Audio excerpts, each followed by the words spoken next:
Shouldn't you be getting some rest?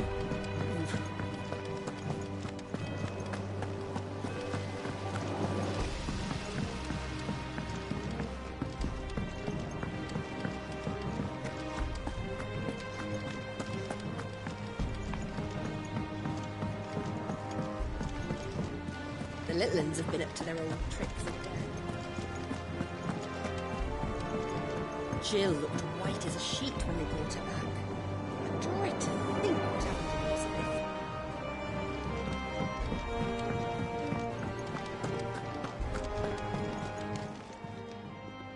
Was wondering where you'd got to. Mid's back from Canva. Have you seen her? Just now. She's planning to set up a workshop in the stores and ask me to buy her some materials. Here's the list.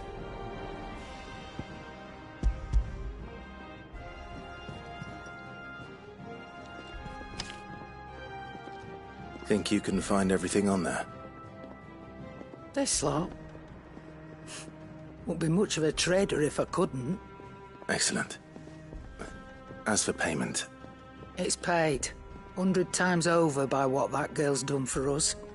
If it weren't for her filters, we'd have naught to drink but blight water, and that would have drained the life out of us long ago. Indeed it would. I'll send the stuff on to Mid when it comes in. Thank you, Karen.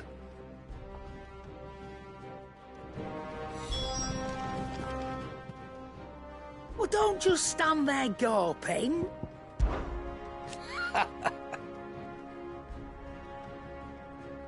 Quite the opposite. Like father, like daughter. If you're gonna buy something, be quick about it.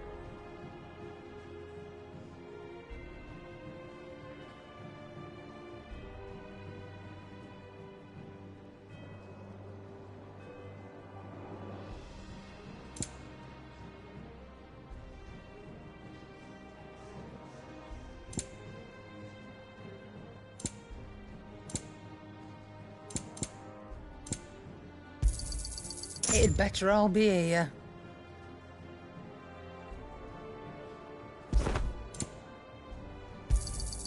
You'll not find a better price than that.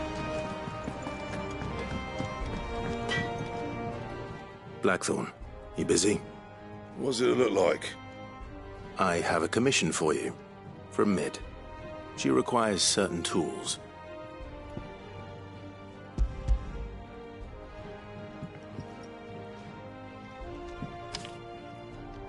Do you think you can make them? Bloody hell. What's she planning to build with this stuff? An airship? Yeah. I'll see what I can do. Tell her I'll bring them over when I'm done. If I ever am. My thanks. And Mid's, no doubt. That just leaves the carpenter. Let's see if Bardolph's available.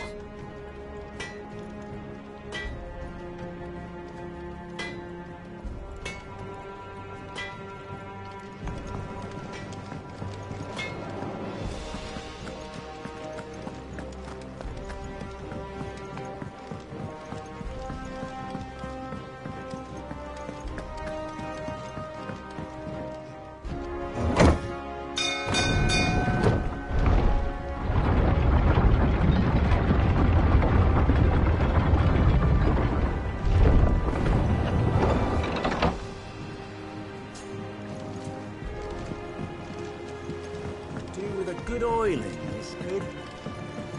Should be enough to... How do, Master Sid? Bardolph. Mid's looking to build a workshop in the storeroom, and she needs the aid of a skilled carpenter. So naturally I thought of you. Well, I'd love to help the young miss however I can. But I'm afraid I got my hands full just keeping this place afloat. There's holes need patching, and if I don't patch them, we'll all of us sink into the mere. I'd gladly spare Mid all the time I have, but the sad truth is, I ain't got none. I see. It don't have to be me, though, does it? What about that other feller? You know, the one over at Martha's Rest. Bernard, was it? That's right. And he is a friend of the cause. I'll ask Martha if she can spare him. Thank you, Bardolph. Least I could do.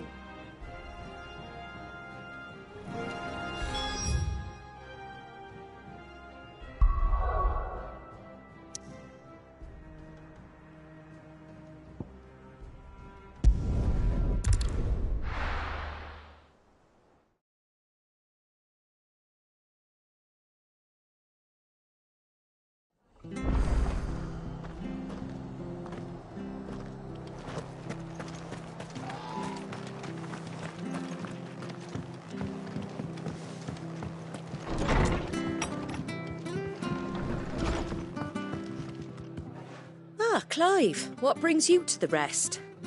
Our home finds itself in need of an extra carpenter.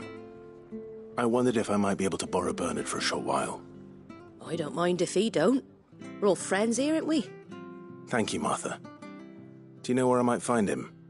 He went up to Cressida on business. No idea what, mind. Place is a ruin. Far as I know, he's still there. I'll look for him there, then.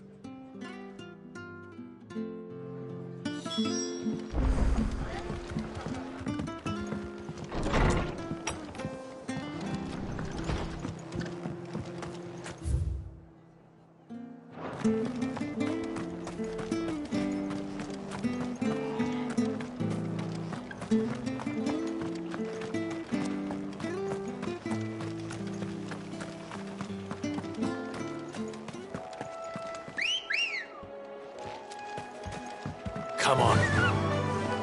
Faster!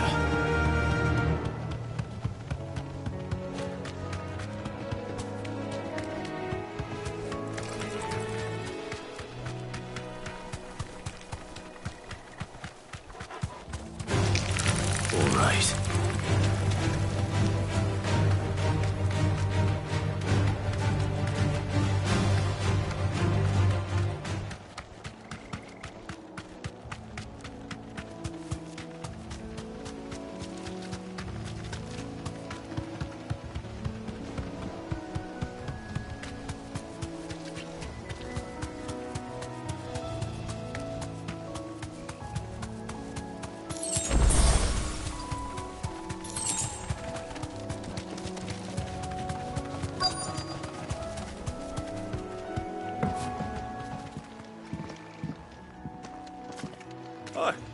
If it ain't the lad who saved my life. What brings you to a place like this? You do, Bernard. Martha said I might find you here. I have a proposition for you. Oh, do you now?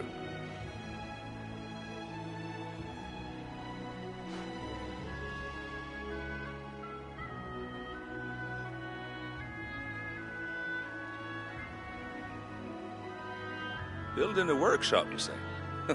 Well, that beats tacking boards to bridges, sure enough.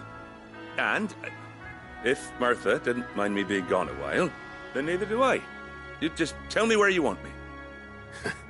That's the spirit. I couldn't ask a favor, though, could I? Before we go? Of course.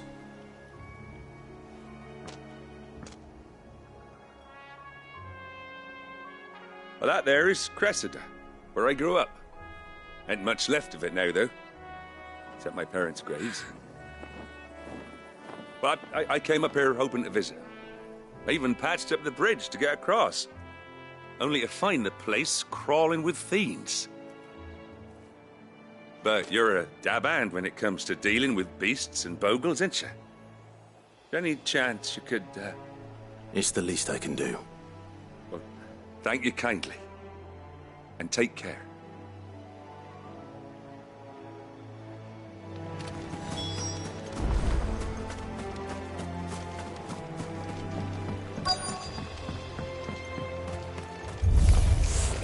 This shouldn't take long.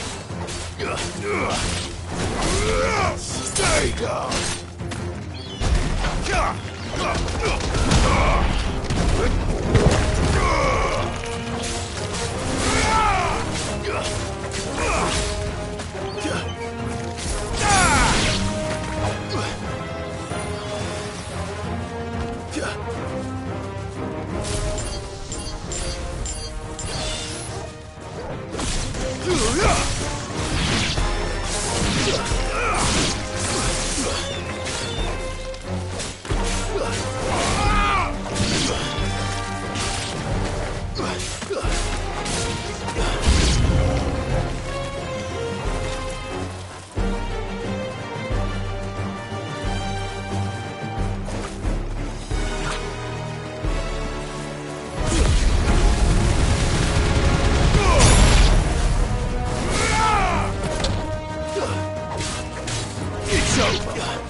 That should do it.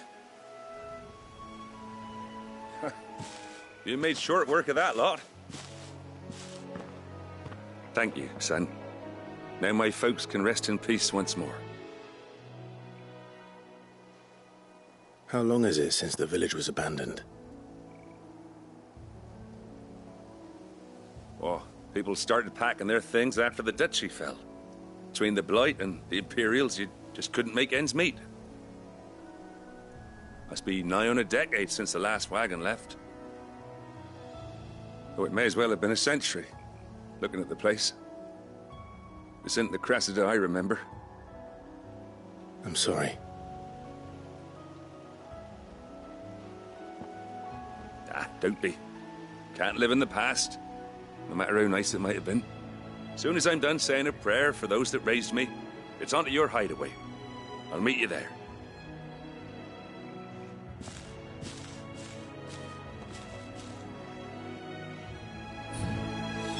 That should take care of Mid's little list.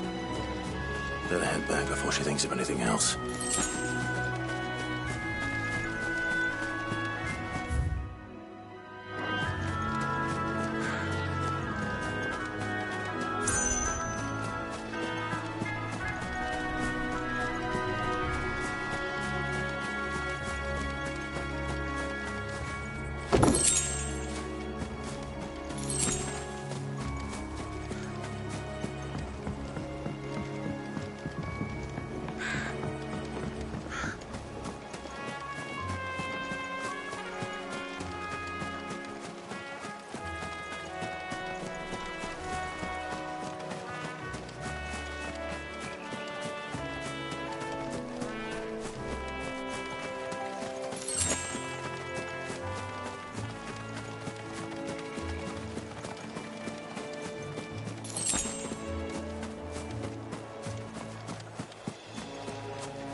The Litlans have been up to their old tricks again.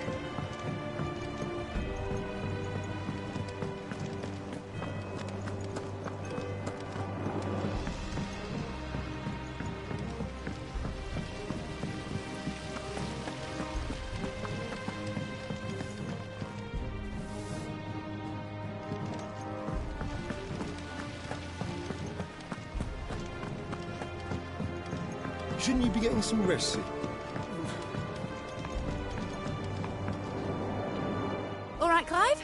You've all done then? I am. I've placed your various orders, and a carpenter by the name of Bernard is on his way from Martha's Rest. That's brilliant! Thanks, Clive.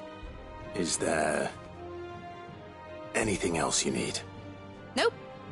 Blackthorn and Lady Karen have already sent over everything I asked for, and I've got all my plans drawn up. So as soon as Bernard gets here, we can get to work. I can't wait.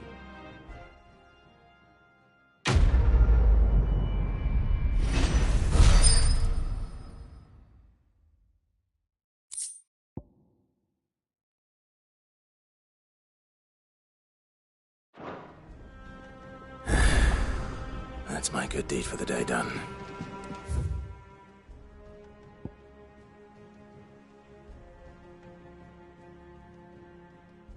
See how Jill's faring.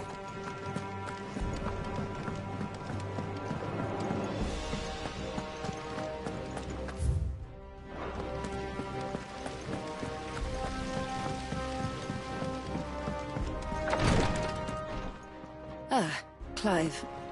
Talia, how's Jill? Recovering, but she still needs her rest. Of course. Take good care of her, won't you? I'll do my best. Oh, Gav was looking for you. He said he had something to show you in the shelves. The shelves. Oh, that's right. He went to ask Harpocrates about Torgal. He must have found something.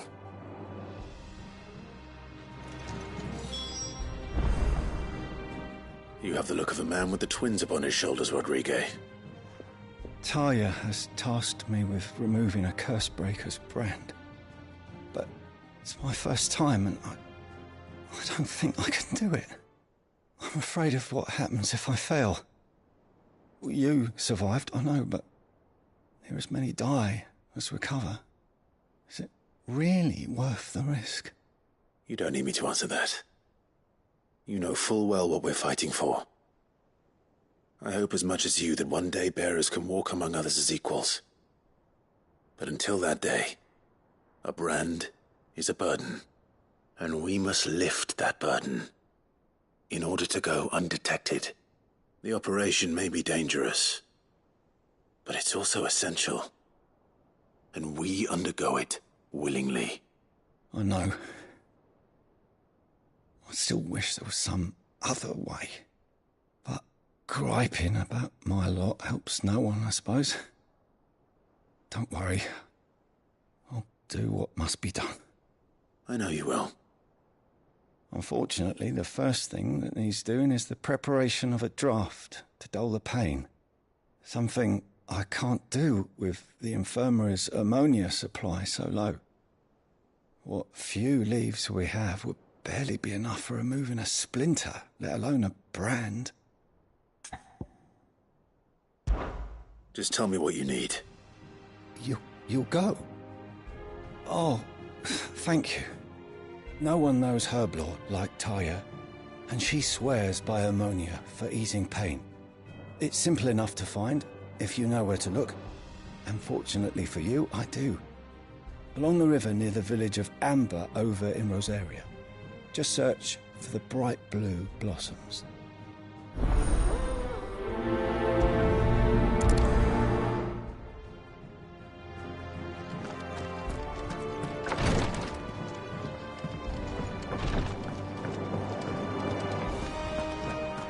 Yeah. What's everyone whispering about?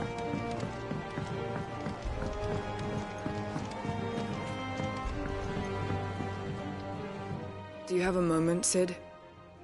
A team of Cursebreakers has gone missing near Northreach. Which team?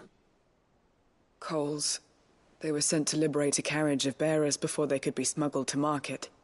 They were moving in for their assault when the carriage was attacked by goblins. A Cursebreaker managed to release a Stolas amid the confusion, but... this was days ago. They should be back by now, but I've heard nothing from any of them. I can't help but worry that... They know the work is dangerous, but I'm sure they're fine. But what if I've got them all killed? Before they go out, I always remind them why we're doing this, what they escaped, and what we're freeing people from. But I never really thought how my words might affect them. What risks they might take because of the things I've said. I'll go and find them. We'll both rest easier knowing they're safe. Thank you, Sid. And I'm sorry to trouble you with this. The plan was to intercept the slaver somewhere in the Dragon's Eyrie. I can't tell you much more than that, I'm afraid. That should be enough to go on. If they were there, Torgal will track them down.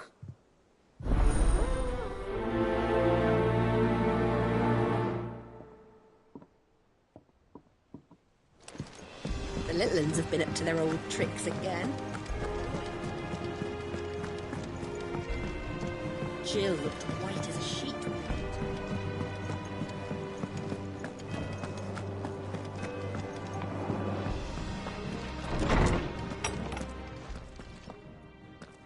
Clive, where have you been?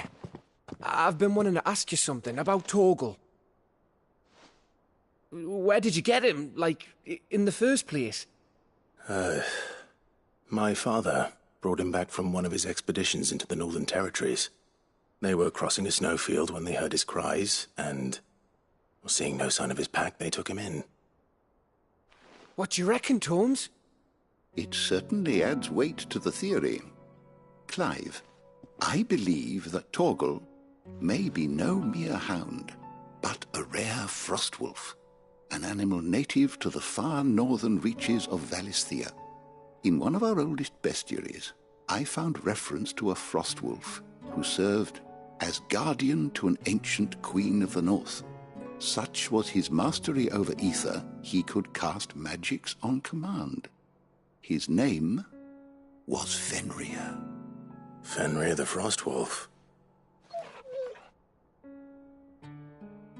Now, the annals do not state it explicitly, but I have reason to believe this queen was a dominant of Shiva, a girl from the Northern Territories and her faithful hound. One awakens as the dominant of Shiva, and the other... You're saying that Jill granted Torgal his powers? What? Just like Fenrir. People called him my hound, but Torgal and Jill were inseparable. He grew up as a faithful companion to the dominant of Shiva, and years later, his powers awakened, just when his master needed him the most. You're right. If it weren't for Torgal blasting those bastards to Kingdom Come, Jill would have been for it. Quite. Though Torgal's power is his own, his latent birthright as a Frostwolf. It had only to be unlocked. Oh, get you, Torgal! You're an even finer hound than we thought. And regarding your original concern, you need not fear for Torgal's health. Why, the beast has the appetite of a behemoth. Just this very morn, I found him with his nose buried in my nuts. There you are! I've been looking everywhere for you. Bernard's here. I need you to introduce us so we can get to work. I shall be a moment.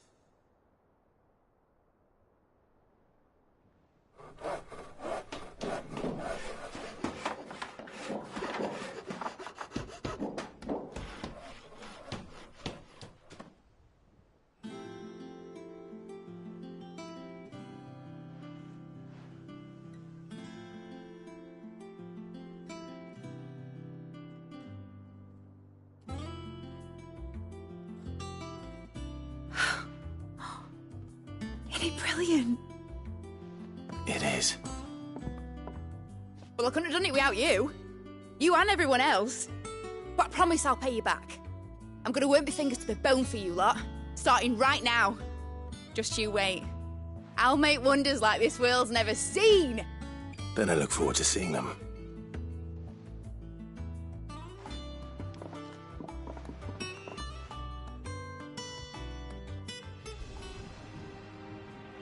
Now that that's settled, I wonder if Vivian's made any progress tracking down Kupka. Thanks for letting me do this, Clive. I'll pay you back, I promise. Thanks from before, son. That was a good deed you did me. Only right I do you one in return. Though I did wonder if I'd bit off more than I could chew when Mid showed me her plans for the place. If she hadn't been there to tell me what to do, I wouldn't have known where to start.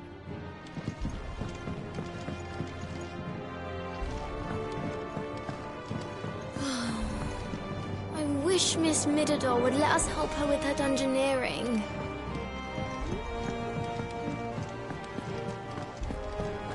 I think I'll wait till Mid's away to take a talk.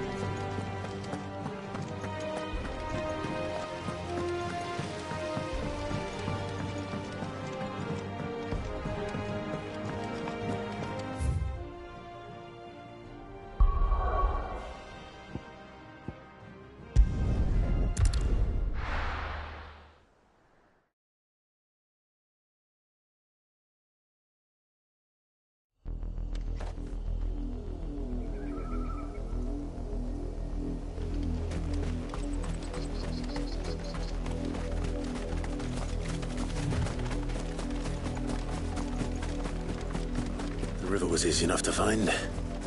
Now for those herbs.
This is the only plant around here with blue flowers. I hope it's the right one.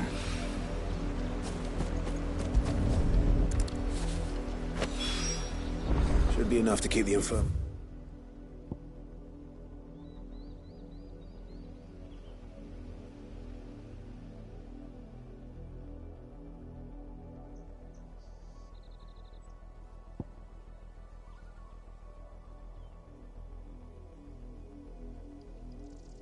Stocked for a while.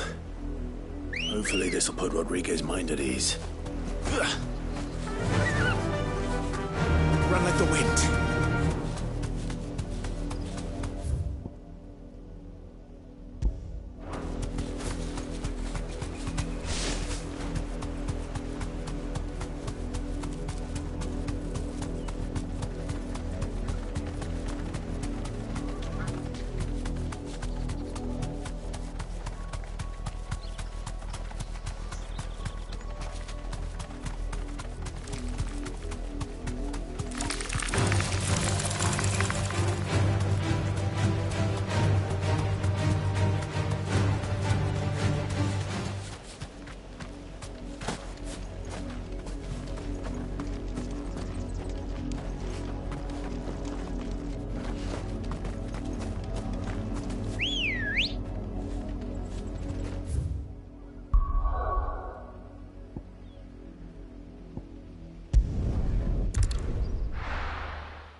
Slavers don't even...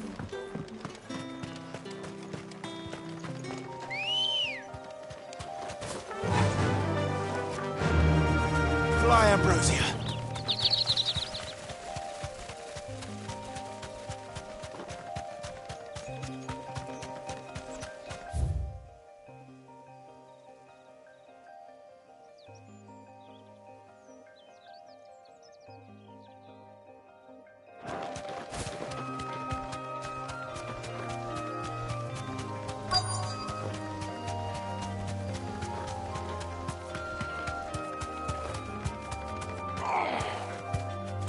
Thanks, Cal. Tear those bastards in. Cole, I'm glad you're in one piece. Just about. Sid, if you don't mind me asking, what are you doing here? Doris sent me to find you. She hasn't heard anything since the attack. She's been worried about you. I sent a runner to the Dame in Northreach. The Hideaway should have learned of our survival yesterday. Well, I'm here now. And it looks like you freed the bearers. Only some. The rest locked themselves in the slaver's carriage rather than fleeing when they had the chance. I want to help them, Sid. But we're barely in any state to protect those few we did save. You made the right decision. Now where's the carriage? The goblins may still be out there. You have duties to attend to here. See to the injured. I'll handle the rest. All right. Just follow the path to the south. You'll come across the carriage soon enough. And please, hurry. If the beastmen get to those bearers, the poor souls will be eaten alive. I won't let that happen. Thank you. And Sid, it's good to see you. Don't thank me just yet.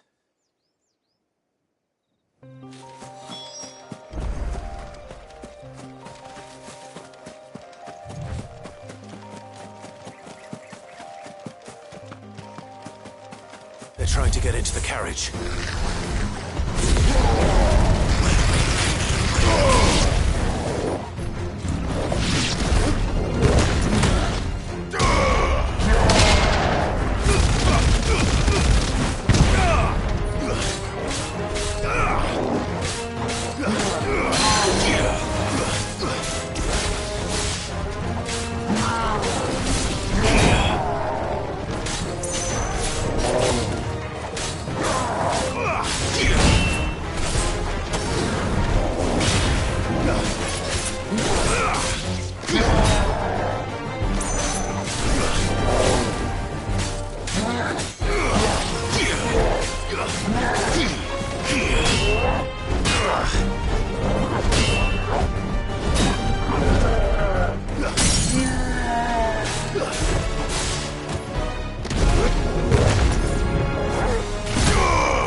Who are you? A friend. Are there any more survivors? Why didn't you flee with the others? If the goblins had made it through that door, you wouldn't have stood a chance. Why should we run? One miserable death's no worse than another. Perhaps. But we're here to give you another choice. Freedom, safety. The life you've been denied. Come with us. Let us protect you. Cid, I couldn't just let you... You weren't too late then. Thank the gods. This man risked his life to save yours. To give you a second chance. Fine. Do with us what you will. What we'll do with you is take you to safety. After that, it's up to you. Your lives are your own now. You can leave the rest to us, Cid. We'll get everyone back to the hideaway. Thank you. I'll let Doris know we're expecting new arrivals.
It's just one thing after another around here. The Litlins have been up to their old tricks again.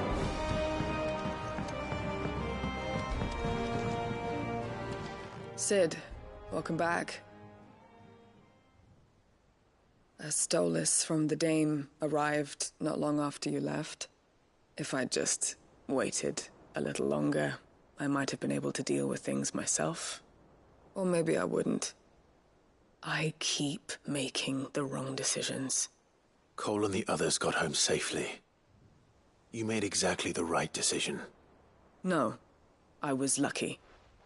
I've been tracking that slaver for months, and then I sent Cole and you after them woefully unprepared. What kind of leader sends people into danger without considering all the risks? I should have urged greater caution, told Cole to be wary, to pull back at the first sign of trouble. We swore the same oath as you, Doris.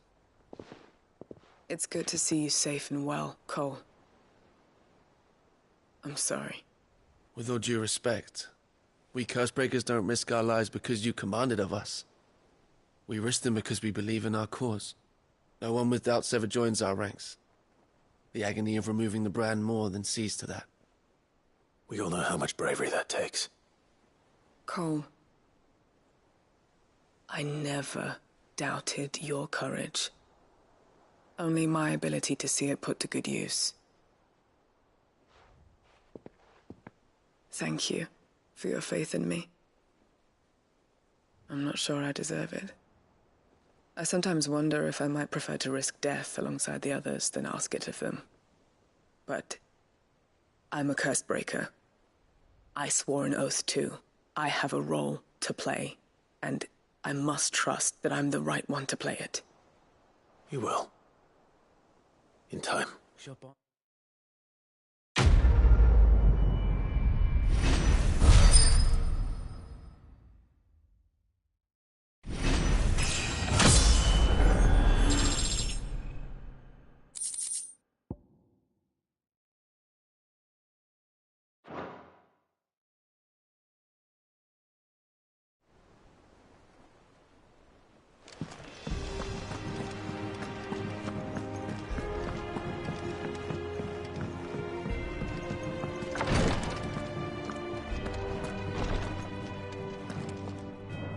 I hope you didn't have too much trouble finding the ammonia. Only the usual. Oh, yes. This is it. And more than I was expecting. I dare say the patient won't feel a thing. That is, unless I... You'll do fine. Taya trusts you. Which means I trust you. The hideaway would be lost without skilled physicers like yourself. Thank you for the kind words. Truly. But... I'm sorry. I'm still terrified.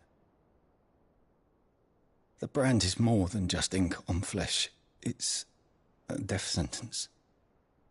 Milk of the wyvern tail lurking just below the surface of the skin. One ill-conceived incision, a single slip, and the poison fouls the patient's blood. Failure means death, and even success means tremendous pain. Days of agony as the wound heals. I became a physiker to help people, not to kill them. I don't want to kill anyone. Cursebreakers lead hard lives, and the operation is only the beginning. They toil in the shadows, risking life and limb, knowing their efforts will win them neither glory nor acclaim. And yet we never won for volunteers. Why do you think that is? Conviction? They're willing to die? They're willing to fight. To give their lives to create a world where people like us can be more than mere possessions. I know your work isn't easy, but neither is going under the knife. Be a shoulder for your patients to lean on. Stay strong for them. You sound like Taya. Do you know what she once told me? It's natural for a patient to feel like they're suffering in solitude. And it's a physiker's duty to see that they don't. Thank you for helping me remember that. I won't falter. Not again.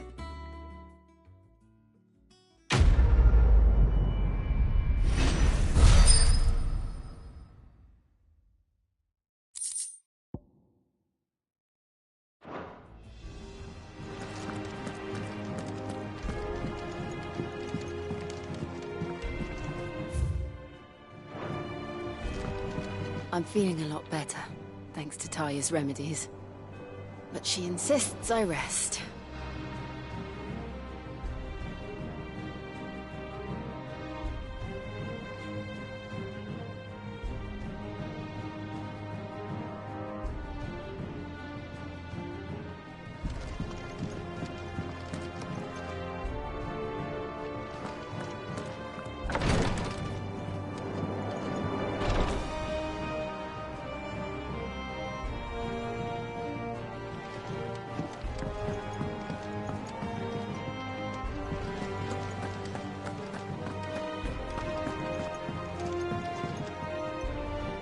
How goes the hunt for Kupka? Largely in circles.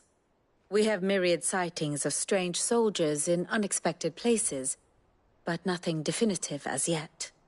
If only we knew for certain by what route he left Rosalith.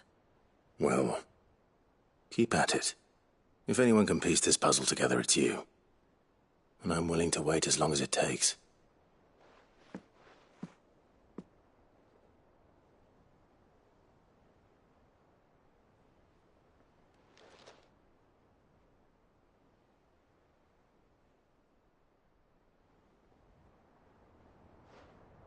What?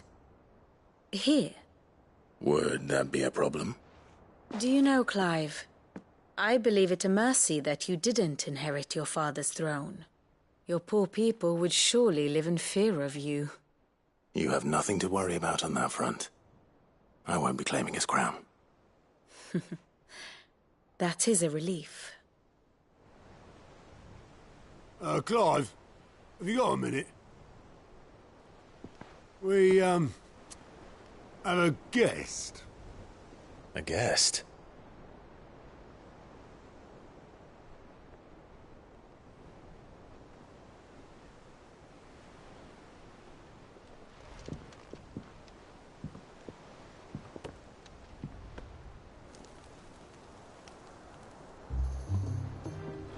For your trouble. It was a pleasure, in hindsight. Uncle Byron? Clive, my boy! Tap a cask and stoke the ovens, for your favourite uncle is here!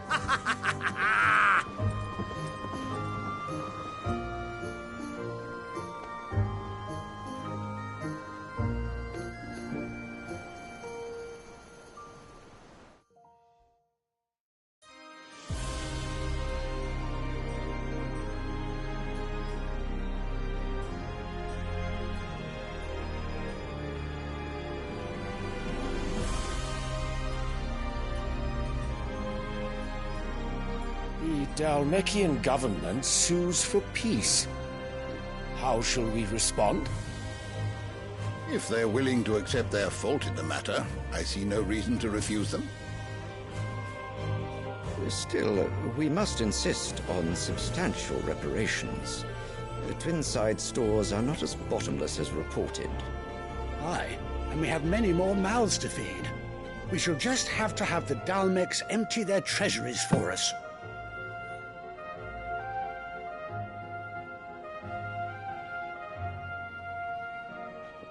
Of course, none of this would have been possible without your timely intervention, Prince Olivier.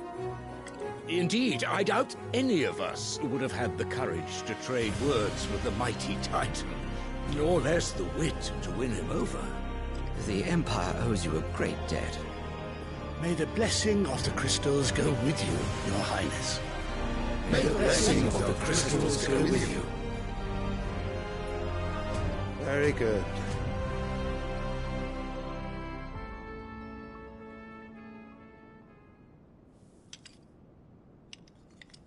Now, let us come to the question of precisely when the Dhalmeks will withdraw their troops. Dion's fire could rid us of them in mere moments.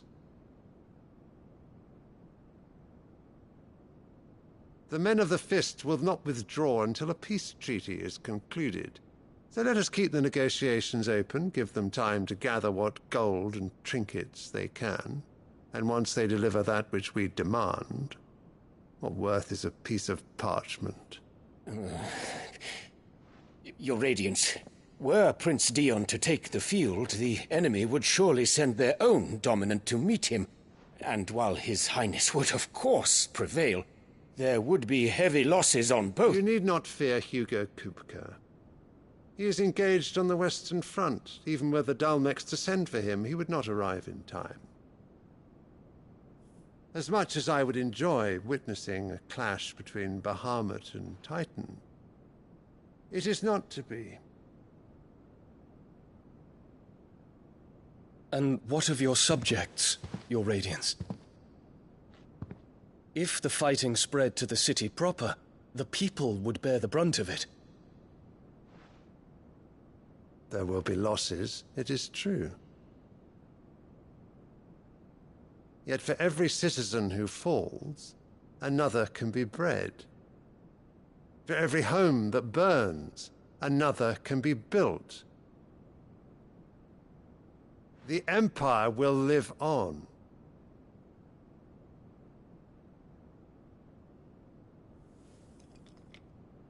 Dion? Yes, sire.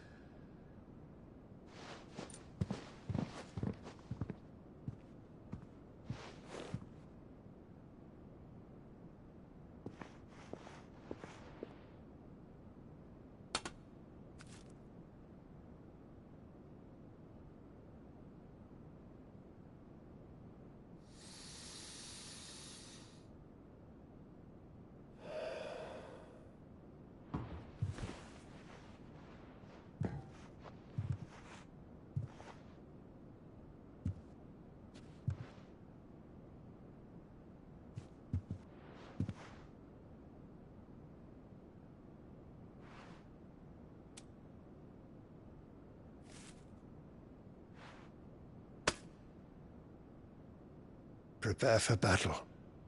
But sire... Do not make me repeat myself. Return to your camp and await my orders.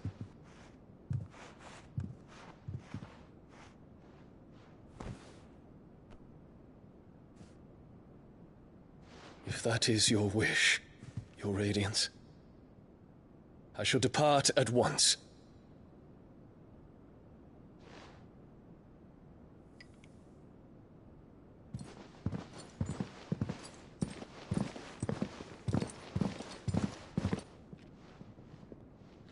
MacGregor forgive you.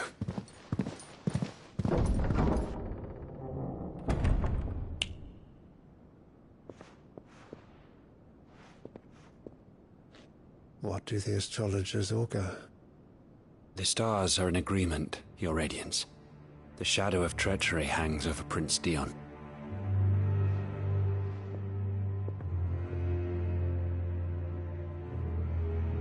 So Annabella's tales were true.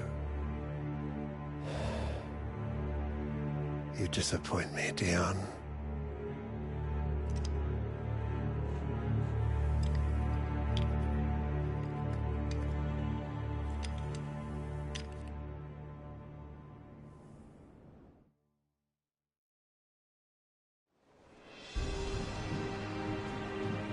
What on earth is Uncle Byron doing here?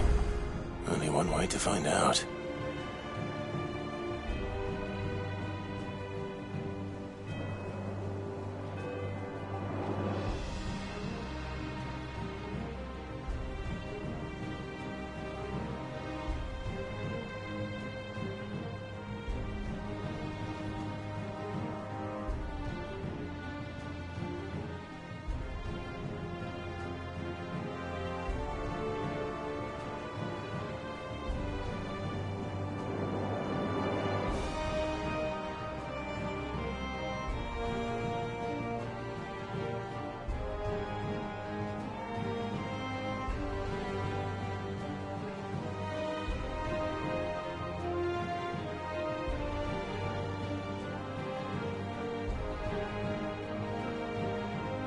Mid's finished outfitting her little workshop, I hear.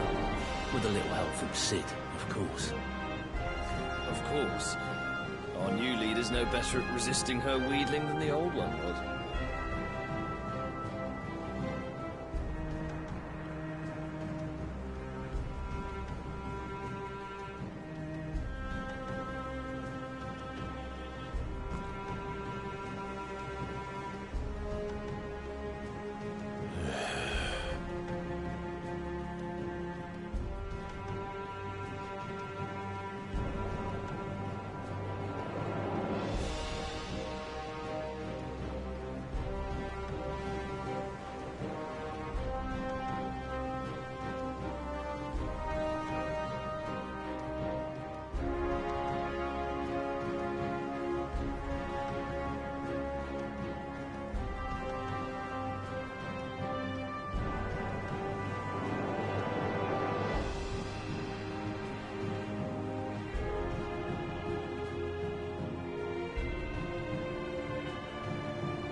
The Litlins have been up to their... It's just one thing after another around here.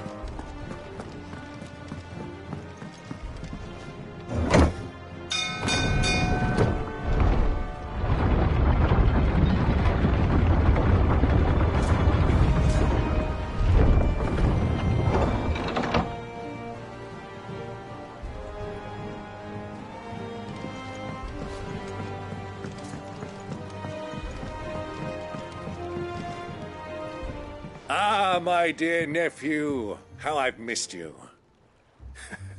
How did you find this place, Uncle? Through the good offices of young Sir Wade. He really is the most helpful fellow. As are you, I hear. The Guardians and those they freed tell the most outlandish tales of your heroics in Rosalith. Which is why I came, to learn the full truth of the matter. Sort the fact from the fiction, so to speak. You were working with the Guardians of the Flame to evacuate the people of Rosalith to Port Isolde. I was, aye. Then I have questions for you. Please, come inside, Uncle. Gladly.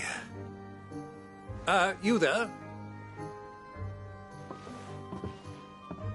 There are 2,000 gold talents in those chests. See that they're added to my nephew's coffers, would you?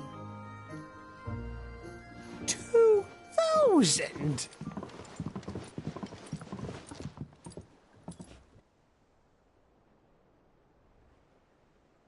And I'm afraid that is all I know. A fleet sailing south past Port Isolde. Most intriguing. Forgive me for not being able to tell you more. I hadn't the faintest idea Kupka withdrew wounded from Rosalith. Still less that my own nephew dealt the decisive blow. What do you think, Vivian? I think, with this news of the Dhalmekian fleet and recent reports of the Royalists' movements, that the final piece of the puzzle has fallen into place. Come here and I'll show you.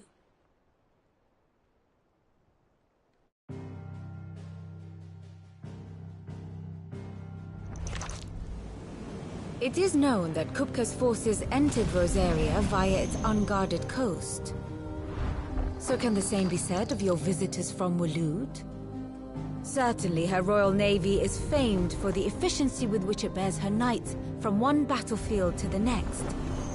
And in the Einherjar, or Black Galleon, she boasts a vessel nigh as swift and every bit as feared as the kingdom's legendary cavalry. A fitting flagship for a land apart, her naval presence being crucial to her ambitions beyond Ash. Yes, it seems safe to assume that the Royalists did indeed enter Rosaria from the sea. So then, had you a vested interest in Titan's survival, whither would you take him? Why, home to Drake's Fang, a place rich enough in ether to conjure the magics needed to mend his hurts. But would that not entail an arduous voyage around the southern cape? Let us say that the Royalists did put ashore with a mind to spirit Kupka away from under your very nose. Could that truly have been their plan for him? To load him aboard one of the ships flying Republican colors sighted off the coast near Port Isolde. To spend weeks at sea, being tossed hither and yon by unforgiving waves, his life hanging in the balance. No. The journey would mean Titan's death, and Kupka's faithful creatures would not allow it. So what then was the plan of our Waloed friends? Reports suggest they made not for the coast, but for the desert. And by cutting through the Velcroy, a party traveling light would have Titan back in his bed days before a galley could lurch into port. To wit, it was the Royalists, not the Republicans, who effected Hugo Kupka's safe retreat. I would stake your life on it.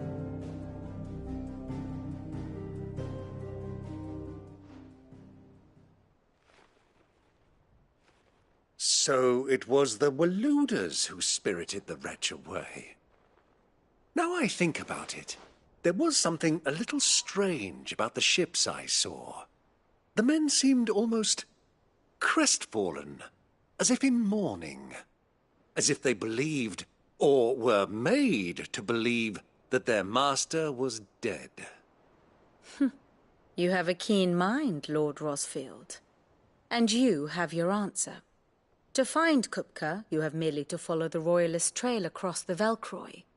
It may well have gone cold by now, but as they say in the Republic, all roads lead to Drake's Fang.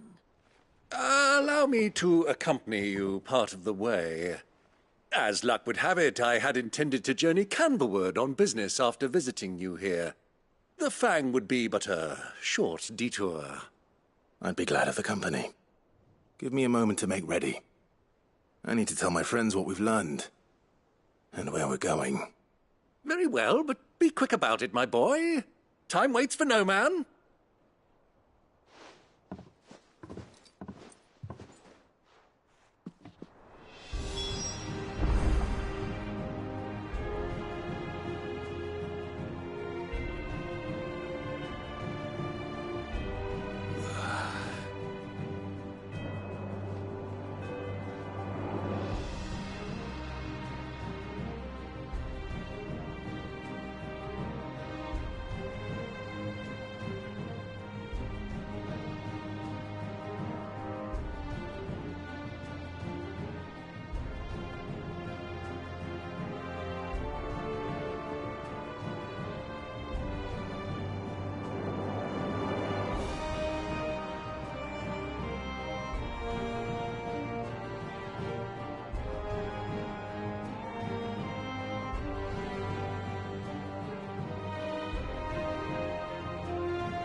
Maid's finished outfit now.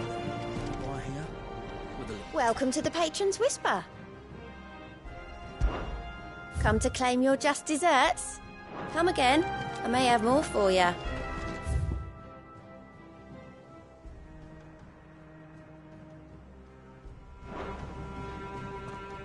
Otto, Kupka's at Drake's Fang. I'll be leaving before sunset. You're not going in there alone, are you? Don't worry. I'm not going there to destroy the Mother Crystal. All I'm after is Kupka's head. I won't risk any more than I have to. I promise. The Lanza and the Fang are all Kupka's personal fiefdom. You have any trouble on the way, you ask for Rosina Dalimil. Some call her the Desert Hare. Who is she? An old associate of Sid's, and only Sid's. All I know is the name, and that they used to meet at the Dalimil Inn. We've heard nothing from her since he died. But I'm thinking maybe the new Sid might be able to bring her back into the fold. Thanks. I'll keep that in mind. So, what about your uncle? I mean, he's welcome to stay, but... Don't look so worried. He'll be coming with me. Thank fuck for that. Gav, Otto, I'm leaving you two in charge. You can count on us.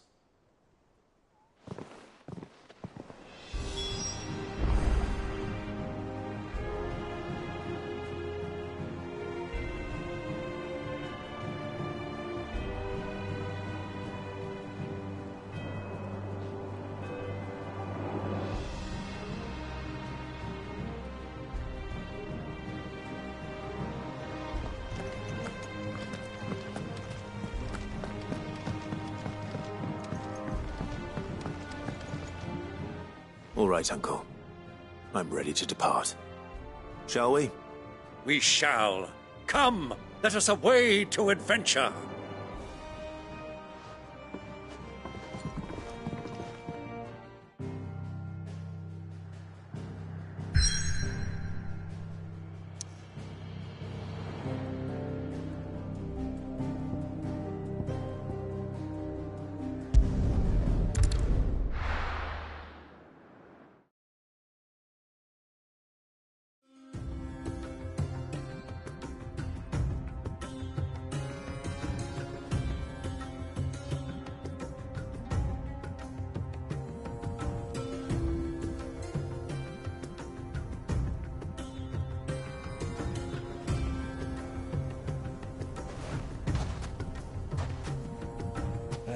I was a young man when last I walked this path.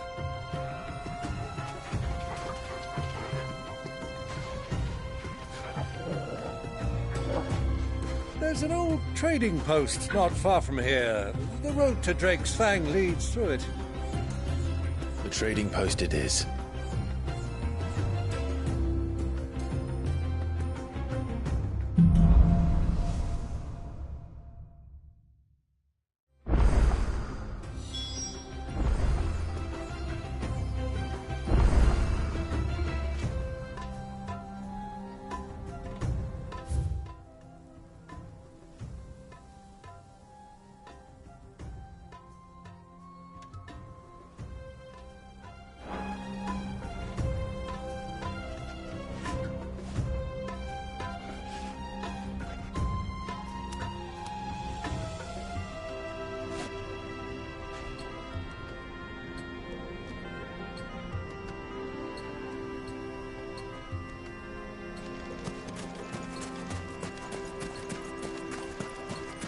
Our destination lies over that dune, beyond the ruins.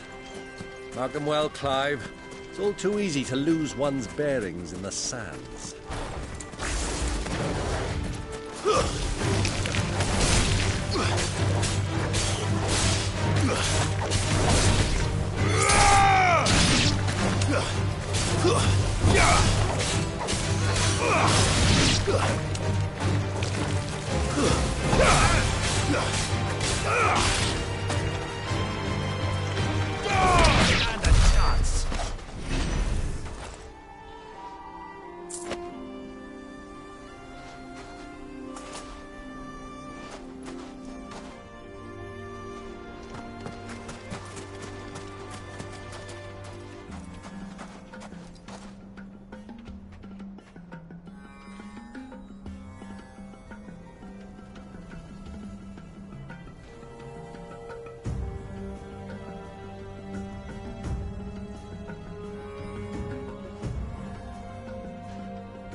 Let's go. Many years ago, when you were just a boy, you and I rode this way together, accompanying your father on a scouting expedition to Drake's Fang. He let me come with you. I'm not surprised you don't remember. It was just before Joshua was born. You were so eager to be there when your brother arrived that you whipped your chocobo too hard on the journey home and fell from the saddle. I shall never forget how Elwyn fussed over you as you sat in the sand, bawling like a babe.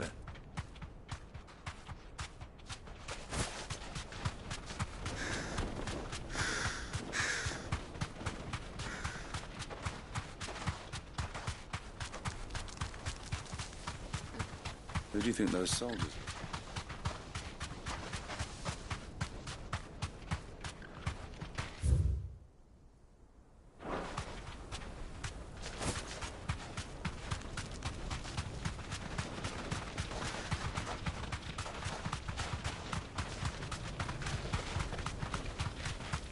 Ah, there she is. The good old Dalamil Inn. Do you know, this heat has given me quite a thirst. Quick drink before we press on?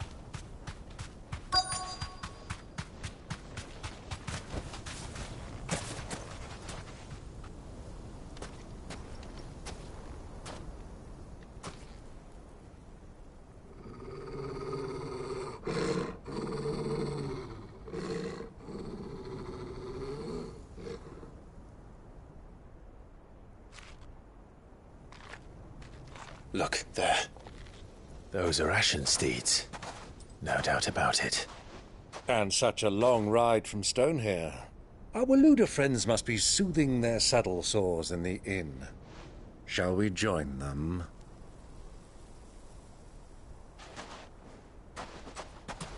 Run along and play now, Torgal. Dogs aren't allowed inside.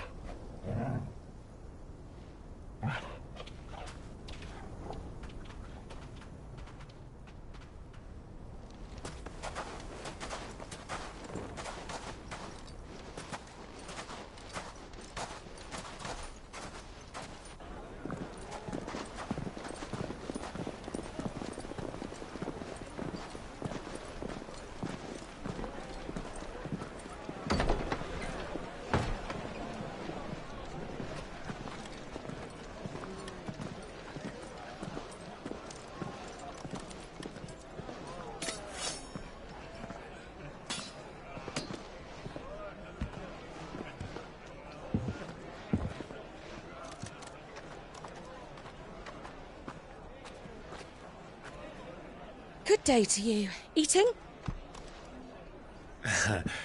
Sorry about my pal. He only talks when his mouth's full. What do you recommend? Well, if you're after something light, we do a fine chocobo soup with lentils and honey. 2 bowls of that, then. An ale. Right you are. Hey, girl! Coming! Your pal? Would you rather be my squire?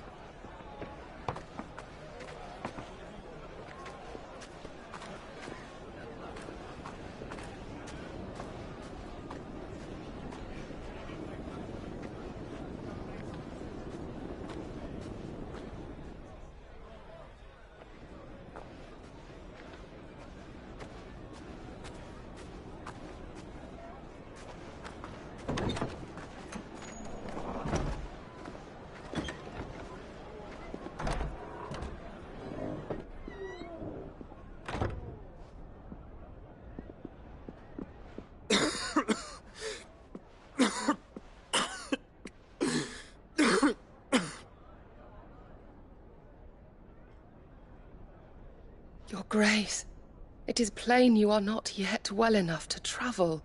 If you would only let me take you to someone who can better attend to your ills. No, we must press on. Prince Dion has returned to his camp and will soon depart for the front. I must speak with him at all costs. Miss this chance and I may never get another. You do understand that? Yes, Your Grace. But you must at least agree to take your medicine. I'll fetch you some water.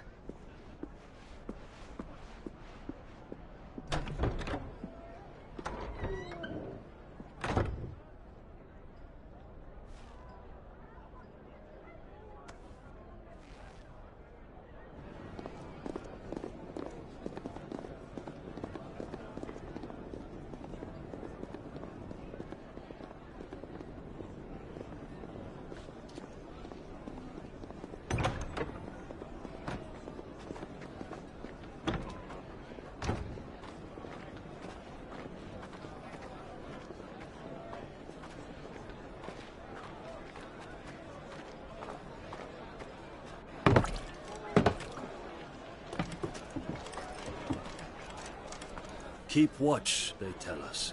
But all I see is sand. I hear they got our guest back to the Fang without any trouble. We'll be leaving soon enough. Why the Lord Commander dragged us all this way just to save that blockhead's skin, we'll never know. Dominant or not, he's a bloody idiot. That'll be Kupka, then. Well, let's get this down us. We've a long way to go. Hey, you!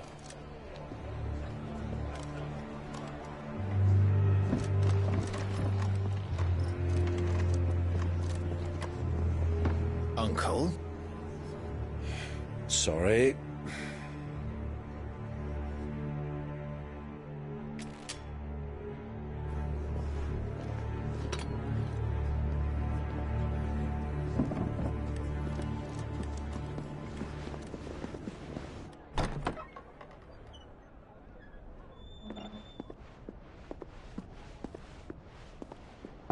Can you walk, Your Grace?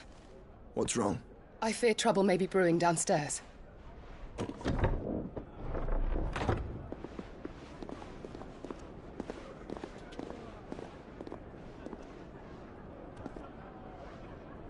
You two are travelers, are you not? Me and my companions are strangers here. Perhaps you'd be good enough to accompany us a while. Help us find our way. Sorry, lads, but we've got business in Camber that can't wait. Ah, I'm sure you could spare us an hour or two. Come on. Friend.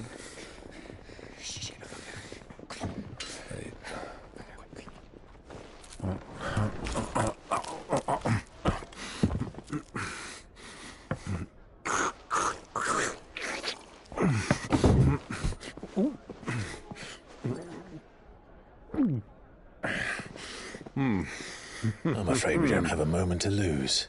Friend. Stay back, Uncle. Gladly.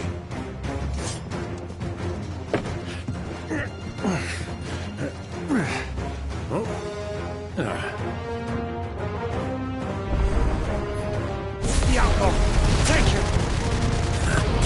Try it. You.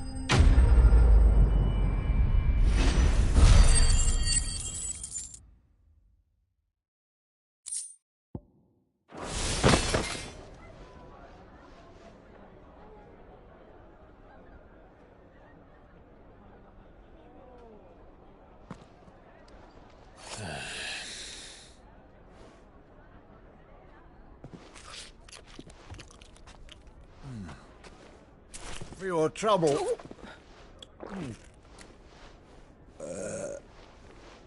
Word of advice, miss. That soup could do with a touch more salt.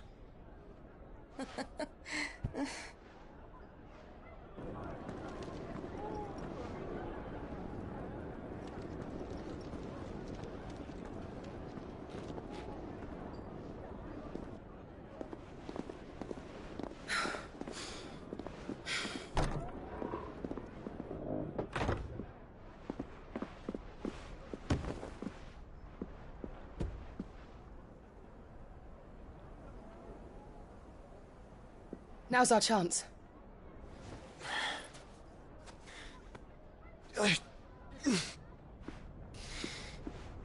Your Grace? I'm fine.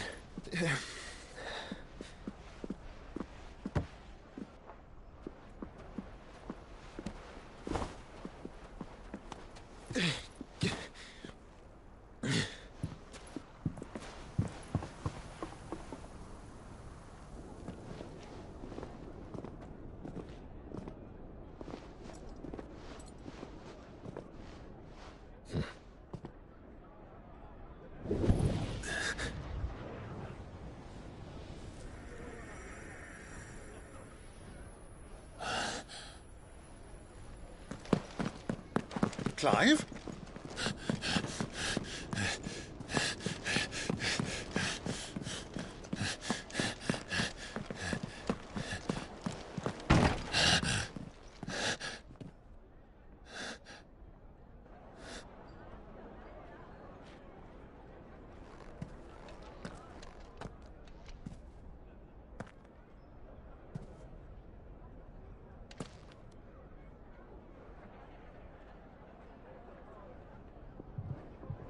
What is it now?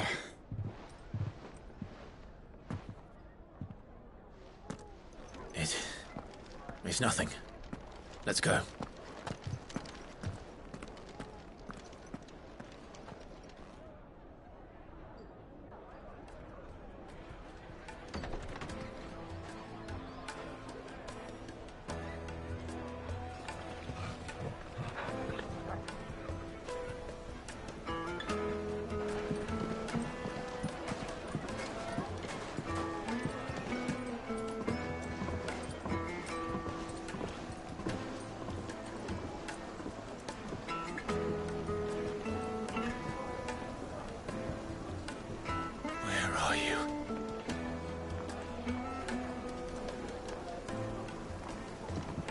Well, we didn't know where to find Kupka before. We do now. The Royalists said it themselves.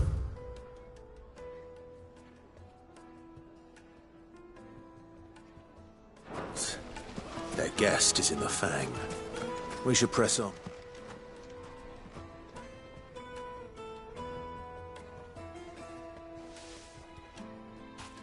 Ah, they've closed the road. And it's the only way from here to the Fang. It would seem Lord Kupka is not accepting visitors at present. We have to get through that gate. Not by force, I trust. We've attracted quite enough unwanted attention already. By guile, then. Perhaps the Desert Hare can offer us her aid. Rosina Dalamil, woman of mystery. But how will we find her? We know naught of her but her name. And that she was working with Cid. Cid's other collaborators have all been people of means, the wealthiest and most successful members of their communities. I'll wager this Rosina Dalamil is the same. That would certainly help to narrow the search. We need only inquire as to who is in charge of the town. And that's exactly what I mean to do.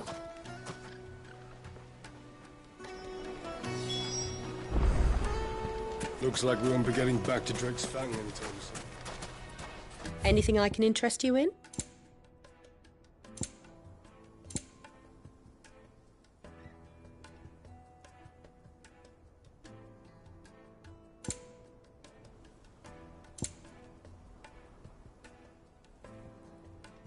Fare you well.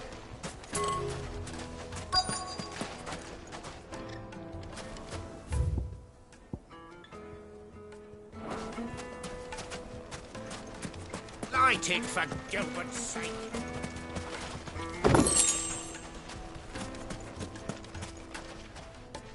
Anything I can help you with, travelers? Allow me.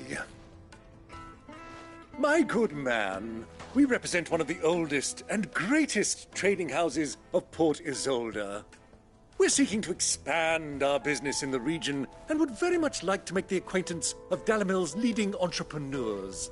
If only we knew where to find them. Well, we're best known for our baths, our markets, and our smithies. I suppose you could do worse than start your search at one of those.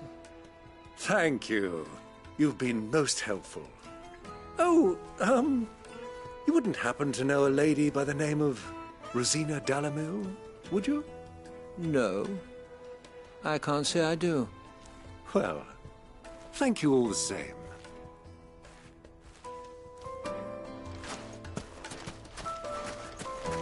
$1,000 for a meal.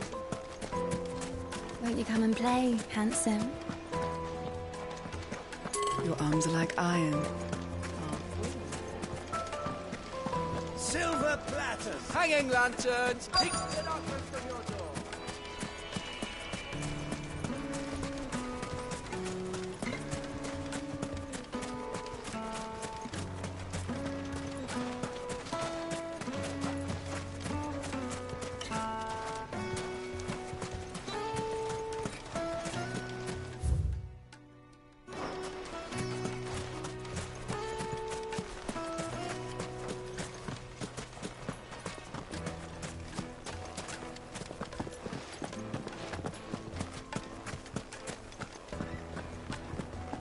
Fucking men of the wrong.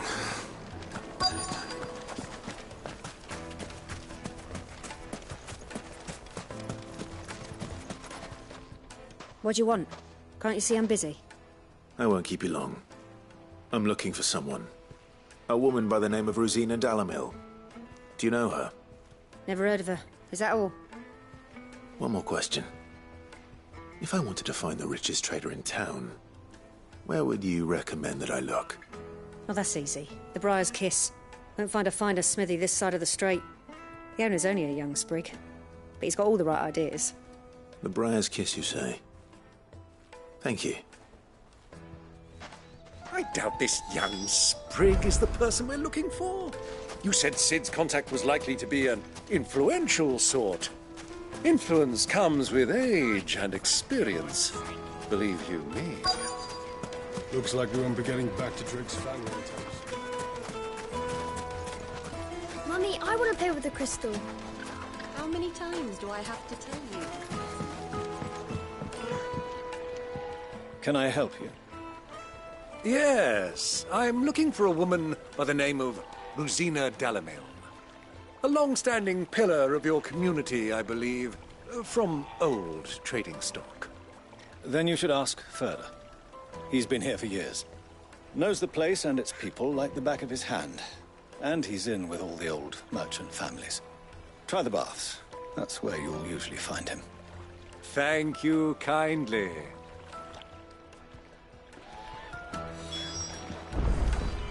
Well, it sounds like we have our man. Perhaps. Let's go and find out exactly what this Ferda knows. Sweet incense! What? Excuse me. Are you Ferda? I am. Can I help you, travelers? I hope so. You've lived here for some time, is that correct? Do you know Rosina Dalamil? We believe she may be a trader of some renown. And what business do you have with the Desert Hare? She was a close friend of mine.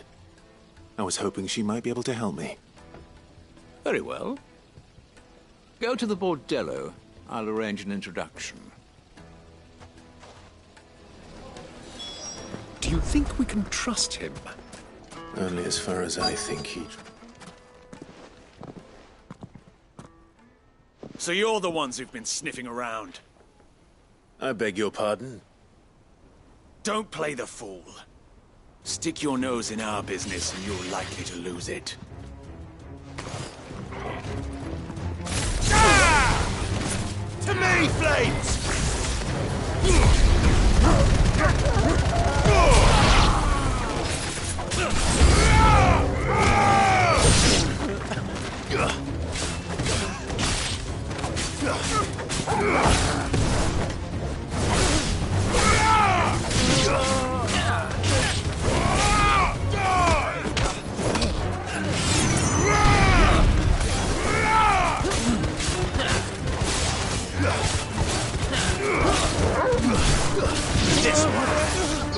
Get him!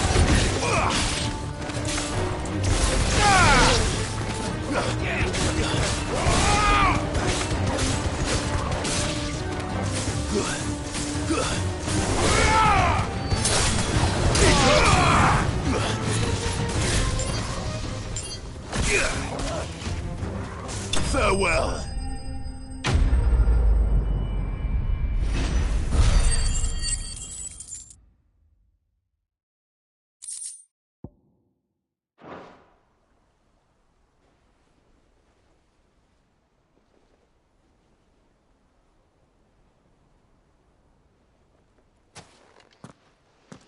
Who are you working for? Him or her? Him. The boss. He wanted us to test you.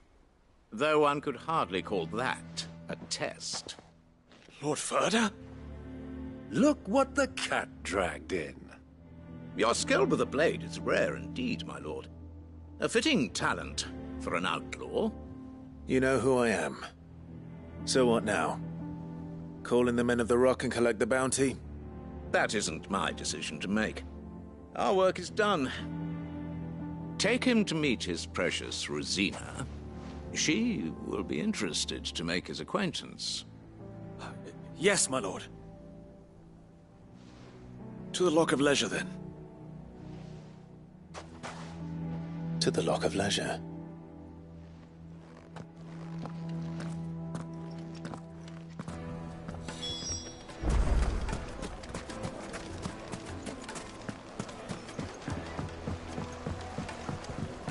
Needed to a silken soft. The most fragrant herbs. The finest fabric.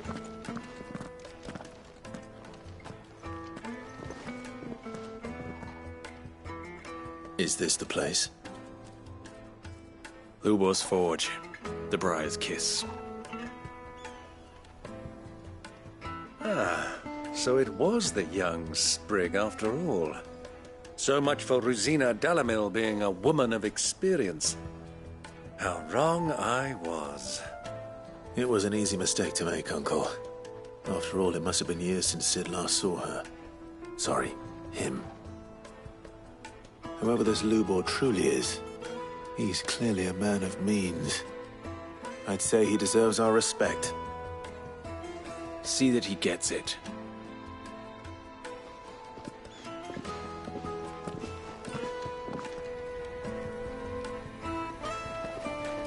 Lubor, Lord Furder told me to bring them to you.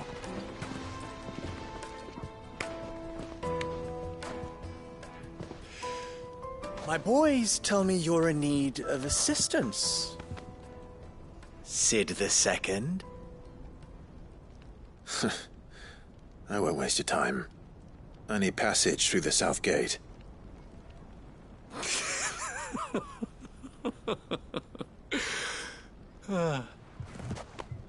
Tell me, what do you think is a merchant's most important commodity? Why, trust. Everyone knows that. Without it, you have nothing. And nothing is exactly what you have. And so, for you, I, too, have nothing. I'm not in the business of helping every lost puppy that wanders in off the street. I'm a busy man, as you can see. Let's leave this mummer to his farce. By all means. Find someone else to help you on your way. Just be sure to tell them you're not the two travelers from the inn the guards are looking for. Don't want them jumping to conclusions, do we? Why, you... So, what do we need to do to earn your trust?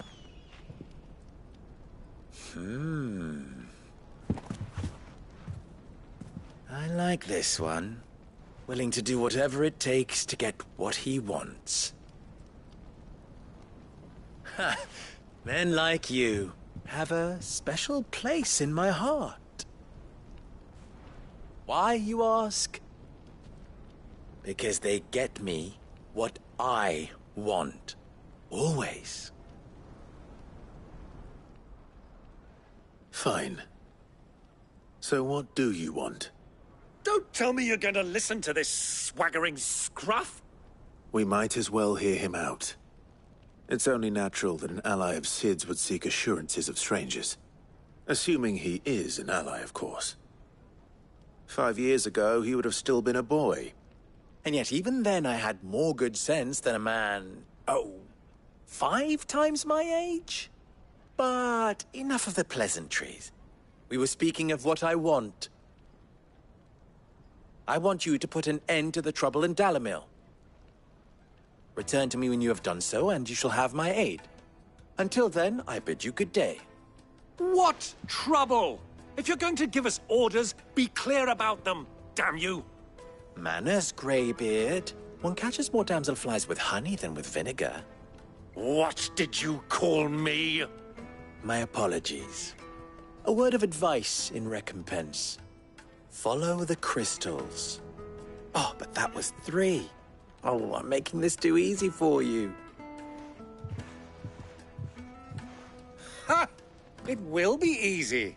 Solving his little riddle should be like dealing with him. Child's play. Let us divide our forces, Clive. I'd rather not drag this parlor game on any longer than we need to.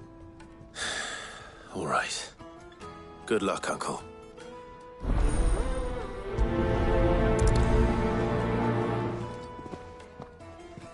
I thought we were the only ones causing trouble in Dalamil.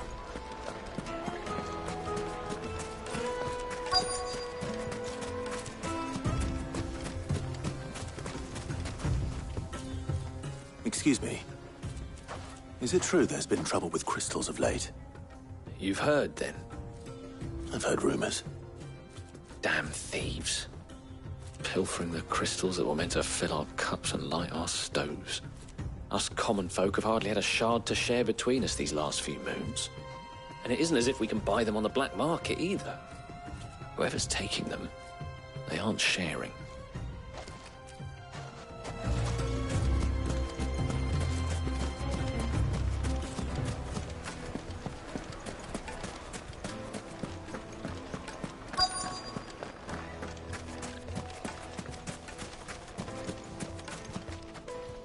Do you have a moment?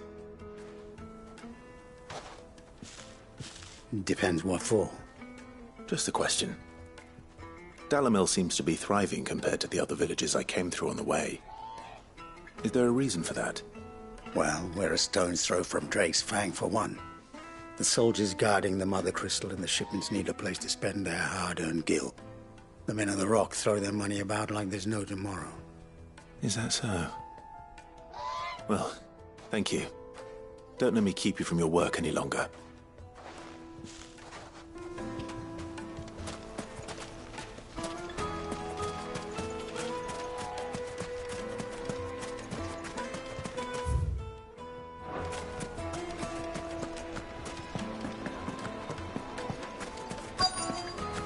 Fresh bread, warm from the oven. You wouldn't believe how much he gave me. What can I do for you, soldier? Need that sword polishing? I'm not a soldier. Ugh, then be off with you. I serve the men of the Rock and the men of the Rock only. You have an agreement with them? Don't be stupid. I just know which side my bread is buttered. Don't want to be stuck under some pauper when they come knocking. With pockets deeper than Zemeckis and an urge to empty them. No, just leave, will you? Before you scare them off. I think I'm starting to get an idea of what's been going on. I wonder if Uncle Byron's learned anything of use. He'll probably be back at the inn by now. The finest fabrics! What was all that crashing and banging about before? Some out of town. It's you, the one who broke all our furniture. What do you want? Haven't you caused enough trouble already? I'm looking for my pal. Have you seen him? The gentleman who was with you? Yes, he's upstairs, but... Thank you. I'll go and fetch him.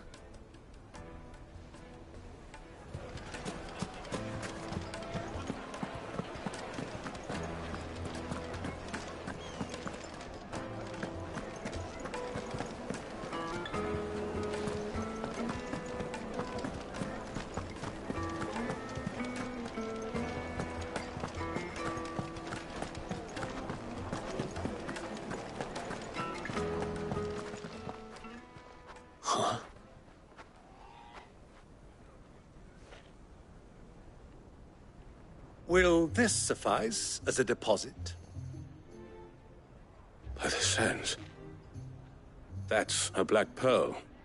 One of the many treasures in my collection that I would be only too happy to part with, should you give me reason to do so. All right. I'm sure that we can come to an agreement, but not here. What are you doing, Uncle?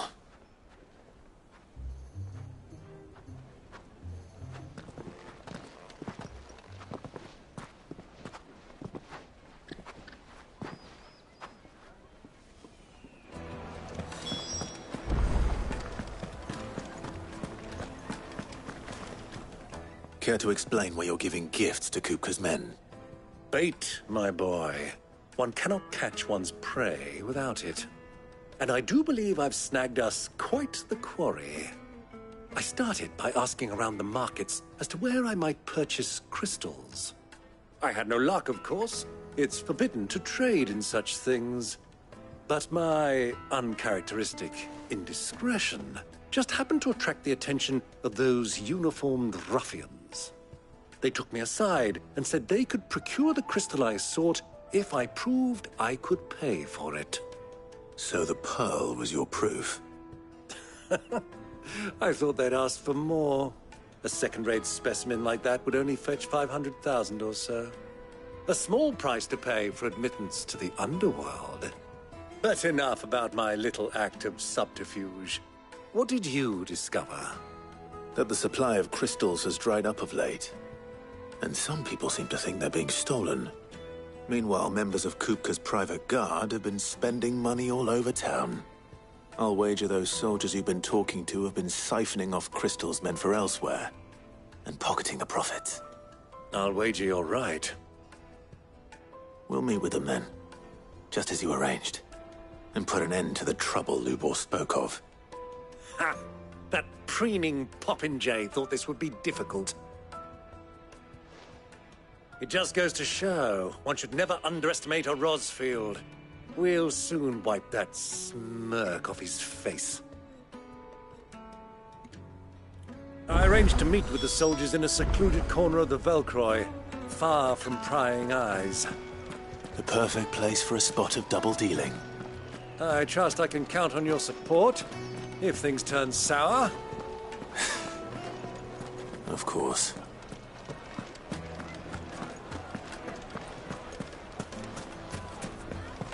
Why is the tavern shut?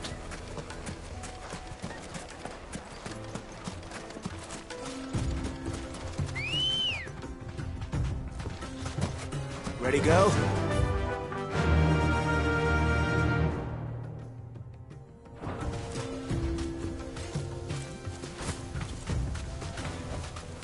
No need to ride from here.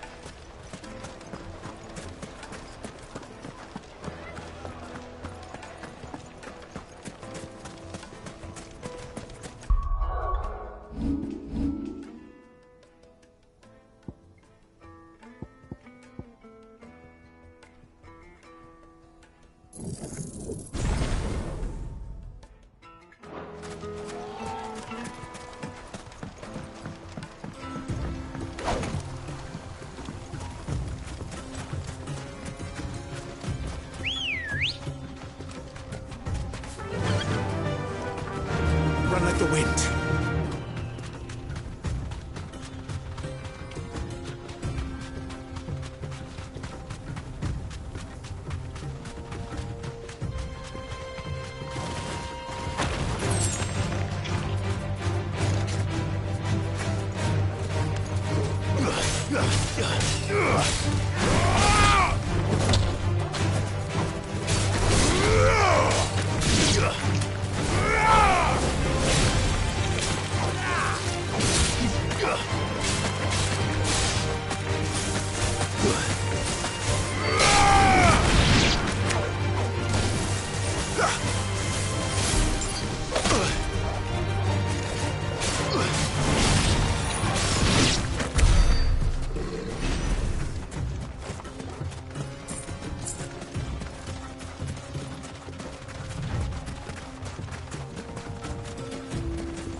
I'll take it from here.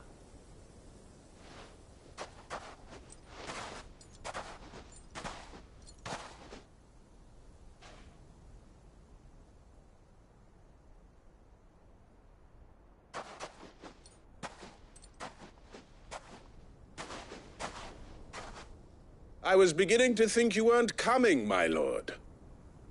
You've brought your contribution? All the silver and stones I could scrape together at such short notice? You brought the whole 500 talents. That was the price we agreed upon, yes?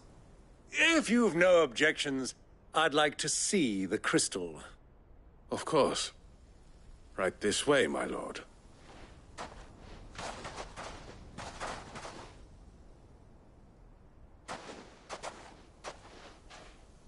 Not bad at all.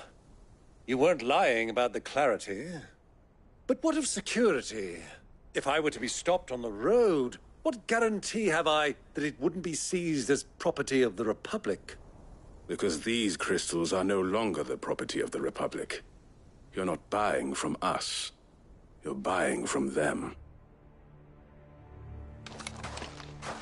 And we have no more jurisdiction here than you, my lord.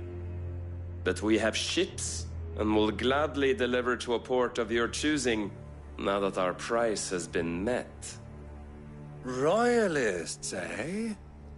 What brings you here? Why, to collect their share of Drake's Fang's blessing, of course.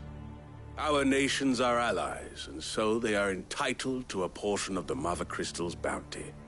And, being such good friends, we elected to increase that portion and share the benefits. And now that these crystals are officially property of the Kingdom of Waloed, we are duty-bound not to interfere, no matter where they might happen to end up next. Did you get all that?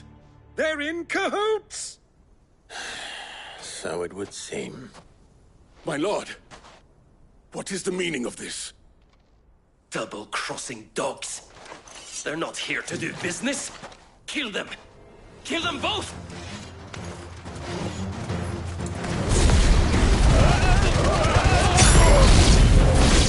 It's not over yet, Uncle! Good!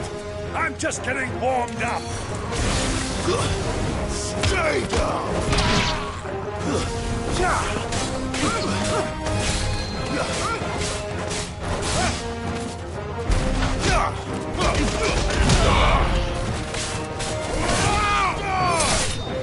Farewell!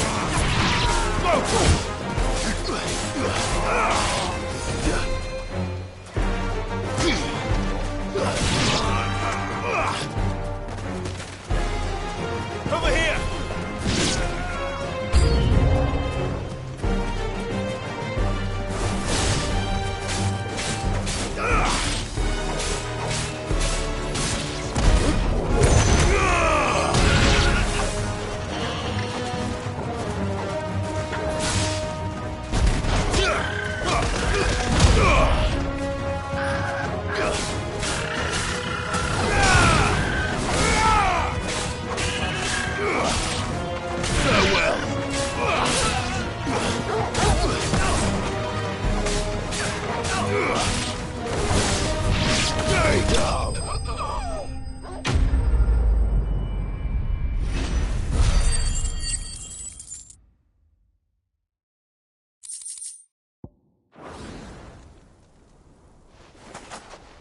Well, that wasn't too bad.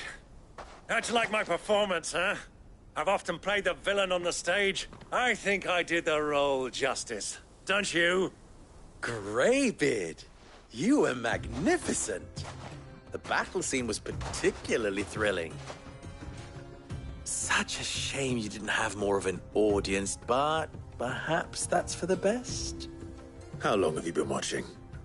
Long enough to witness your uncle's sordid transaction. I hardly expected one so venerable to degrade himself so thoroughly, buying one's way into the confidence of degenerates. Ingenious.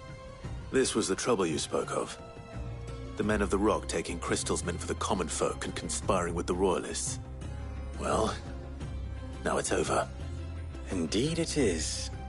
The people of Dalimil had scarcely any means of redress against Kupka's men, let alone a foreign army. Until you two came along, that is.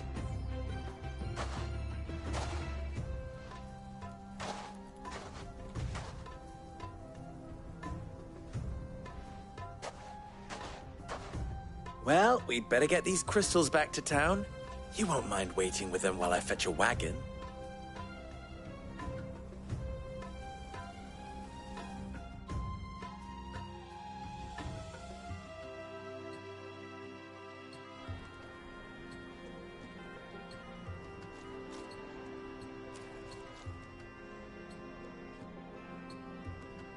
It occurs to me that I still don't know your name.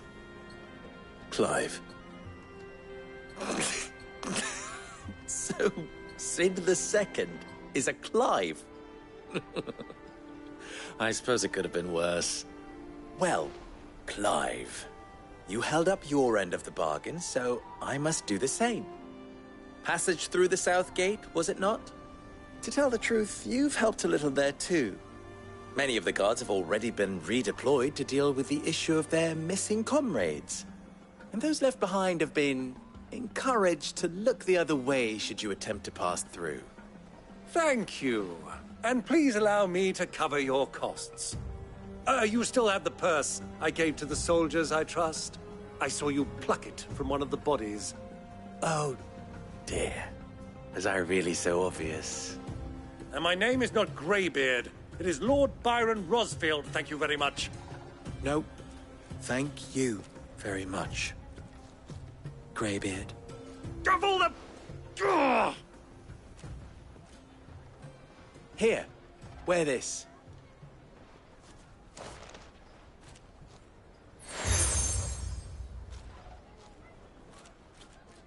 Any friend of mine who sees you with it shall be a friend of yours.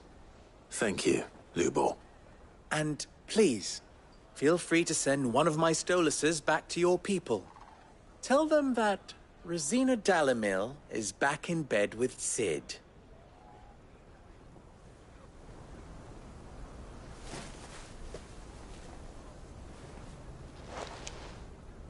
Umia Stelan. Tuisa Gelith.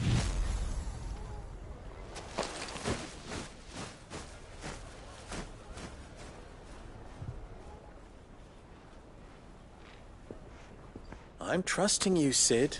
Or should I say, Clive. So be sure not to let me down.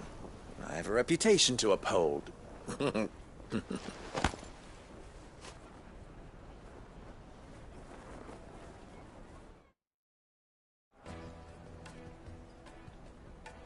Well then, I wish you a safe journey south. Thank you. Not at all. It was my pleasure. Come on, Uncle. Let's go.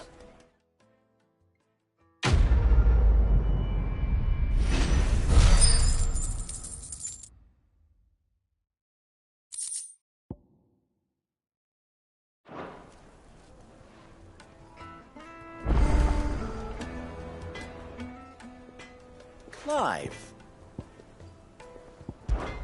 How very... Of course. There's simply no... Ours... At least... So... You... What? Alas... Don't be a stranger. Is it true what I'm hearing?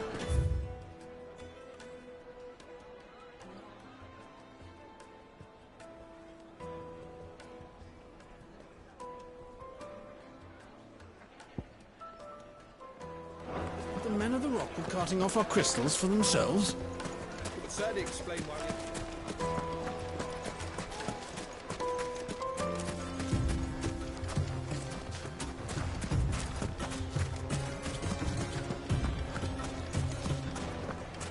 Even forged a button? Perhaps Forge Master Luber's having fun at my expense. I wouldn't put it past him. Neither would I. Oh, wait. Are you Clive? Sorry, my mind was elsewhere. I'm Saver, Master Luber's least accomplished apprentice. Soon to be former apprentice if I don't pass this test. Maybe I'm just not the resourceful type. People are buying up weapons faster than the Briar's Kiss can forge them, and here I am, unable to make a decent bit of kitchenware. He wants me to make a carving knife, one that embodies the spirit of Dalamil. Whatever that's supposed to mean. I don't suppose you have any idea what he's on about, do you? I'm afraid not. Never mind. Thought I'd ask. It was that or pack my bags. I could give you a hand if you like. I know how busy the Briar's Kiss has been, and that Lubor needs all the capable hands he can find. I'd be a fool to refuse. So, where do we start? Good question. If I'm honest, I've never made any kind of knife before. And then there's this little riddle to keep in mind. The spirit of Dalamil. Nothing is ever simple with that man. The way I see it, there's only one way we'll be solving Lubor's puzzle. We need information. The more the better. You're right. There's no point fumbling in the dark, I suppose. Now, who to speak to first? There's plenty of folk in Dalamil who use knives for a living. There's the butcher, of course, and any number of cooks. They're bound to have an opinion or two about the tools of their trade. All right. I think we have a plan. Let's get to it, shall we? I'll talk to every cook I can find. You speak to the butcher, and anyone else you can think of. All right. Good luck. Let's hope that someone says something useful.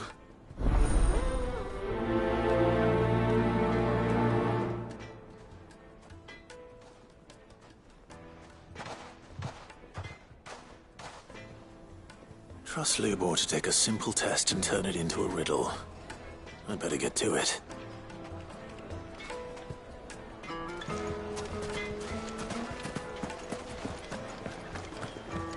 My carpets have Do you sniff, sir? Trash spread. Welcome, sir. What can I do you for? A question, if you don't mind. I need to know what makes a good carving knife. You a blacksmith or something? Something, I suppose. Fair enough. Knives, is it? First and foremost, it's got to hold an edge. Most knives will make it through fat, no problem, but sinew dulls cheap steel in no time. Give me a blade which can slice through anything that crosses my chopping block, and I'm a happy woman. So a knife that stays sharp. Makes sense.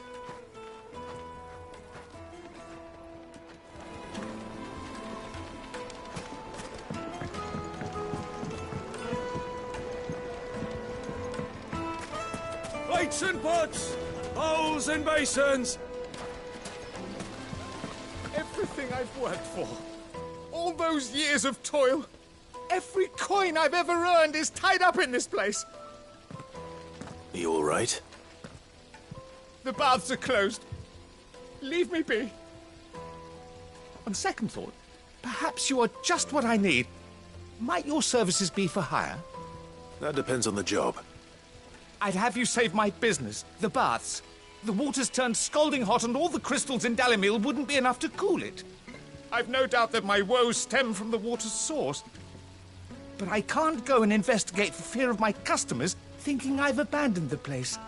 I'm bound to these baths in more ways than one. I beg of you. Go to Dusnoff Terraces. Tell me what you find there. All right. I'll go and take a look. Wonderful. It's not far. Leave the market by the south gate. The smell of sulphur will guide you the rest of the way. These baths are all that keep me from an ignoble end in a debtor's prison. My livelihood, my very life, is at stake.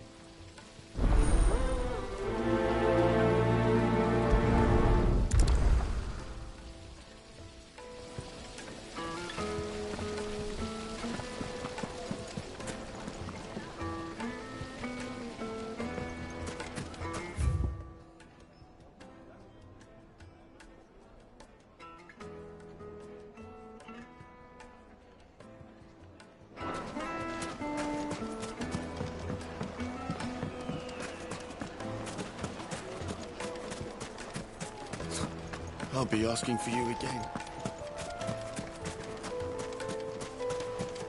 1,000 gil for a measly bunch of Gazal trees. can't even... They've opened the gate! Lubor was true to his word. What is it? I'm in no mood for chatter. Sorry. Do you mind if I ask your trade? Hunter, why? I have a question. Can you tell me what makes a good carving knife? I assume you use one out in the field. Has to be able to put up with some punishment. Can't be dealing with a brittle blade, not while I'm on the hunt. Your knife snaps every time you use it. You'll be spending coin as fast as you make it. Times are hard enough as it is. Thank you. I won't keep you any longer. All business, eh? Man after my own heart. So, a carving knife should be hard-wearing and hold an edge. Hardly a revelation. Let's hope Sava had better luck than I did. Going soon. Do you have water? Ah, I'm not too late. What is it, Lubor? A question that I neglected to ask earlier. Where is it that you're bound? To Drake's Fang. To finish Hugo Kupka. Just as I thought. Then allow me to share a secret.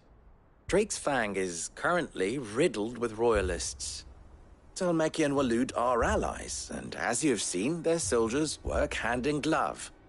But no nation has ever before allowed a foreign army to make a barracks of its holiest of holies.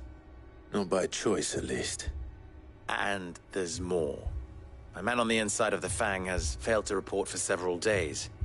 I fear there may be more trouble lying in wait for you on the road ahead. Isn't there always? If you're determined to beard the lion's den, then promise me one thing. That you will enter via the mines, where the guard is lightest.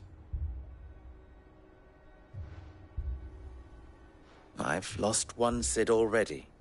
If I lose another, people will start to think me careless. I don't plan on dying. Not before Kupka does, anyway. Well, so long as you have a plan.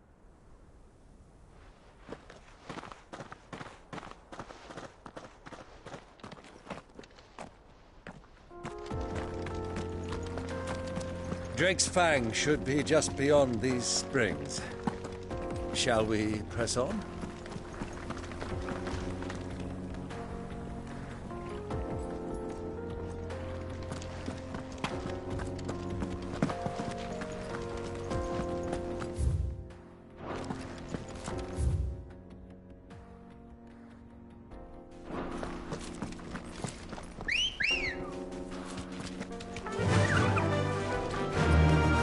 Come on, girl, the gate's open.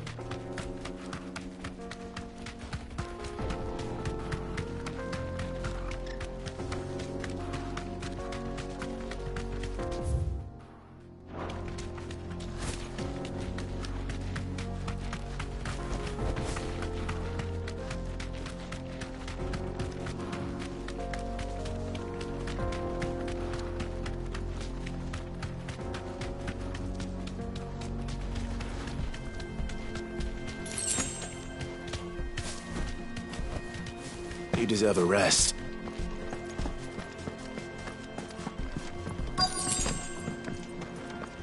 By the flames. That explains the heat.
Help me, boy.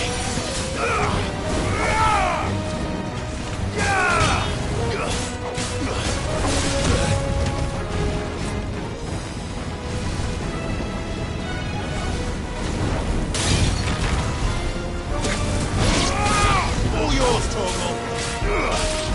Go,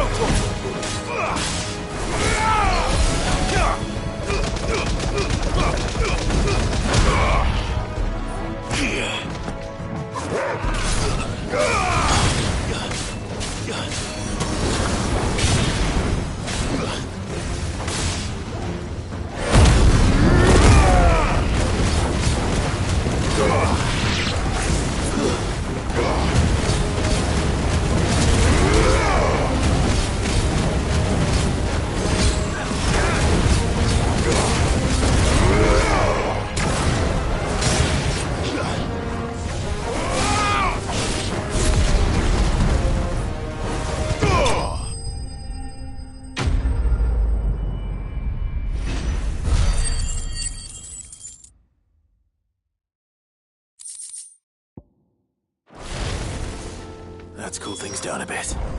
Let's hope it's enough to keep the baths from boiling.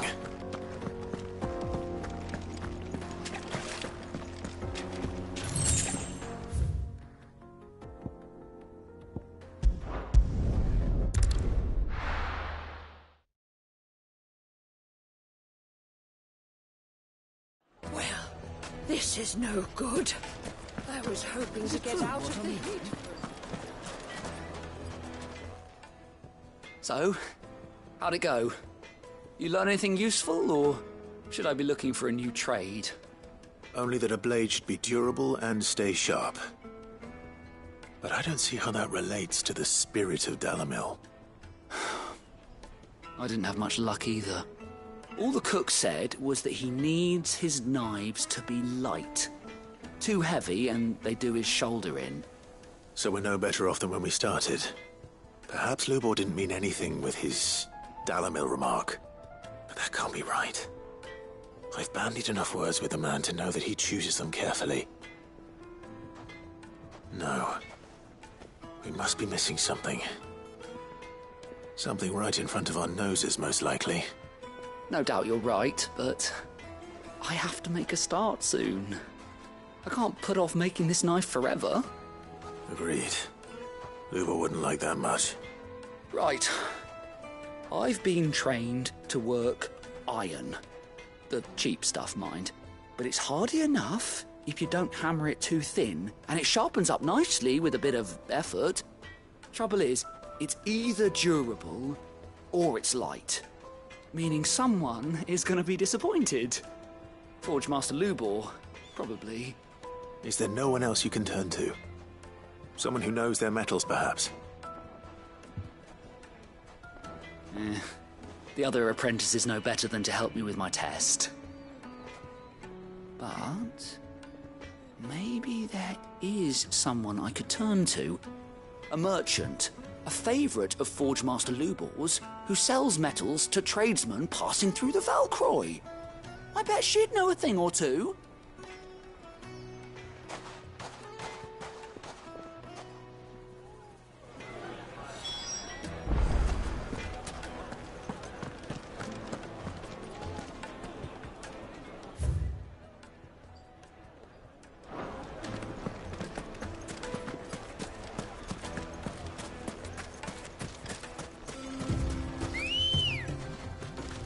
Good girl. Faster!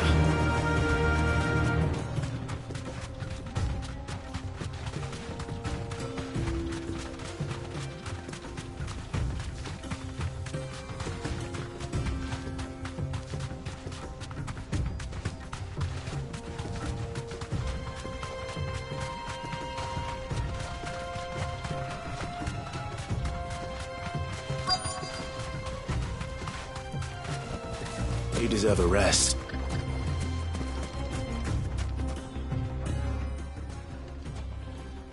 Any luck? Or will you be needing help with your bags? Well, I asked her, but... you tell him. If you're looking to make a knife that will impress a master like Lubor, there are options. they're just not that viable. Featherlight adamantite knives will get passed from generation to generation, never needing so much as a lick of the whetstone.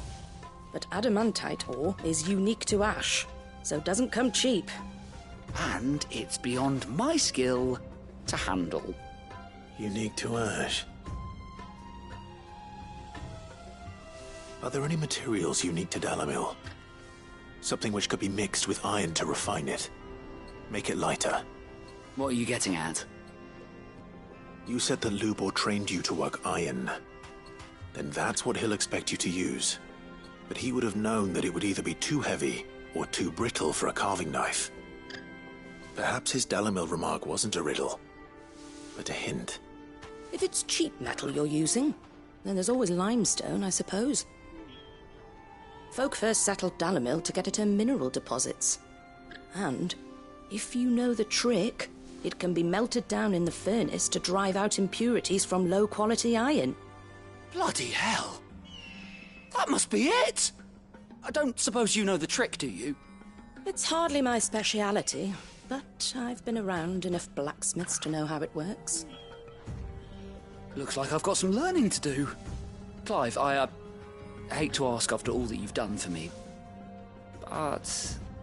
The limestone? Fine. I can hardly abandon you now. Besides, I want to know if this is the answer to Lubor's little riddle. I can't thank you enough, Clive. You'll have no trouble finding limestone over in the terraces. The place is bloody made of it. Then I suppose I'll meet you back at the forge. Right you are. I'll see you shortly. So, do you crush it up, or just...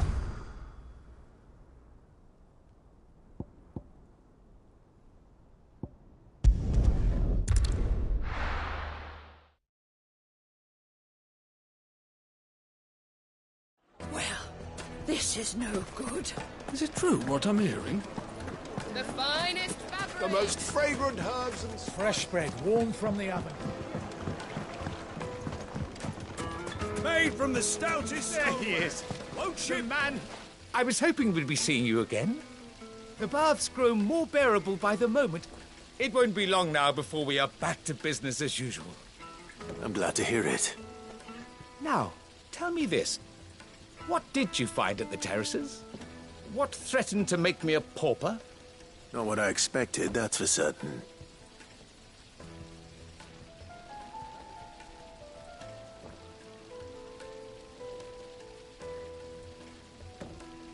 You tell a fine story. That's not to say I don't believe you, though. Creatures made of flame, eh? That's something new to worry about.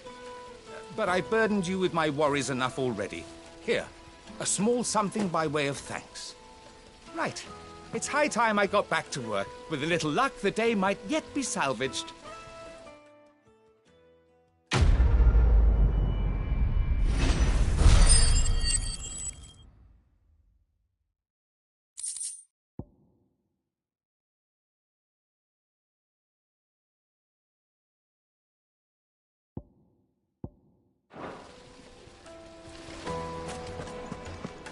Hanging lanterns, keep it up. We should get going soon. Do you have water?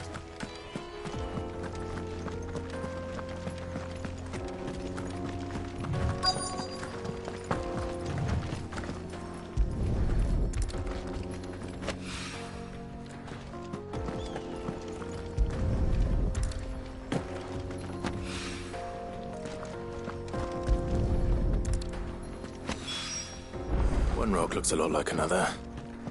But hopefully this is what Sava needs.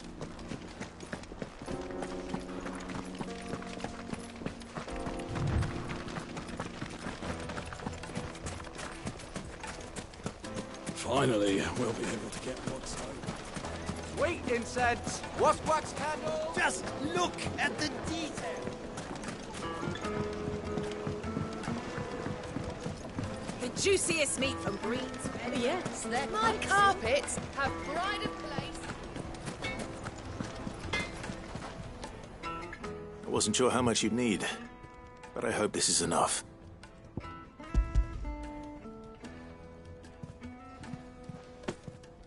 You are one of the good ones, you know that. You and that merchant both, she's got quite a gift for teaching that one. Now, time to see if limestone is the secret weapon we were hoping for.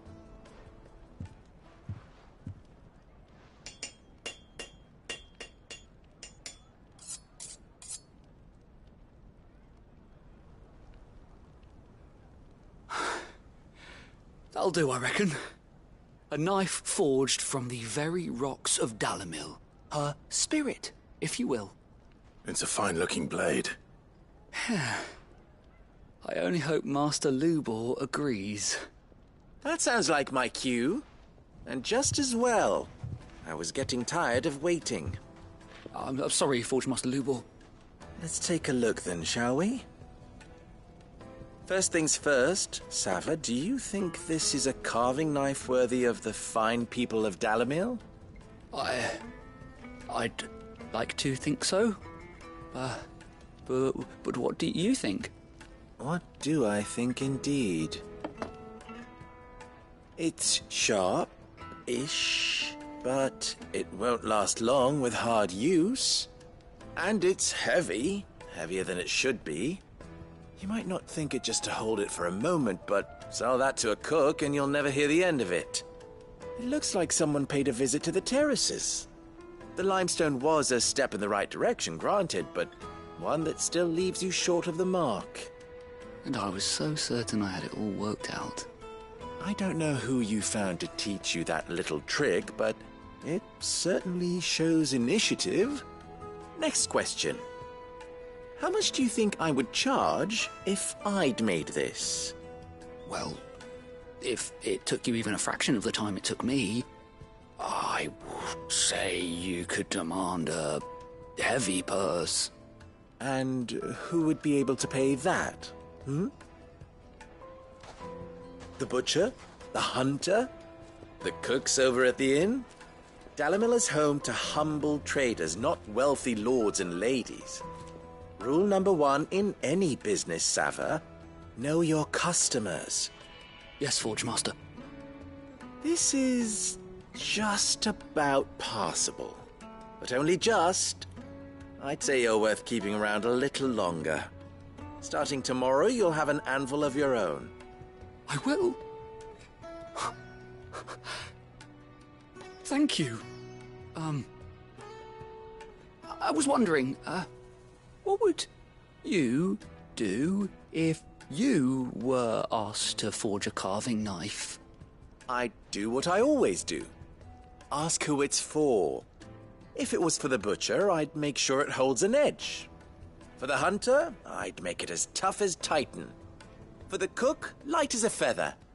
And for the nobleman, I'd make it cost an absolute fortune. There goes a master, all right. It looks like congratulations are in order. I couldn't have done it without you. So much for the Forge Master's riddle, though, eh? The spirit of Dalimil had nothing to do with limestone or anything much at all. Meaning, I had you run around for no good reason. You've passed your test. That's all that matters. You'll have a forge of your own in no time. And when I do, I'll craft you the finest carving knife you have ever seen.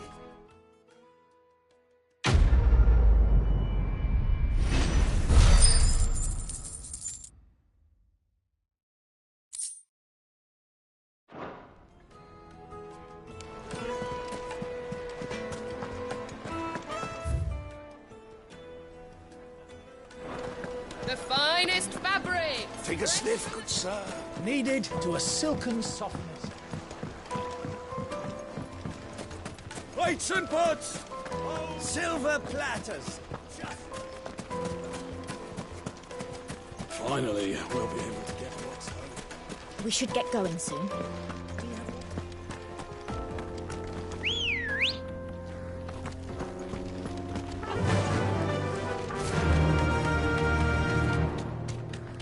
Come on, girlie.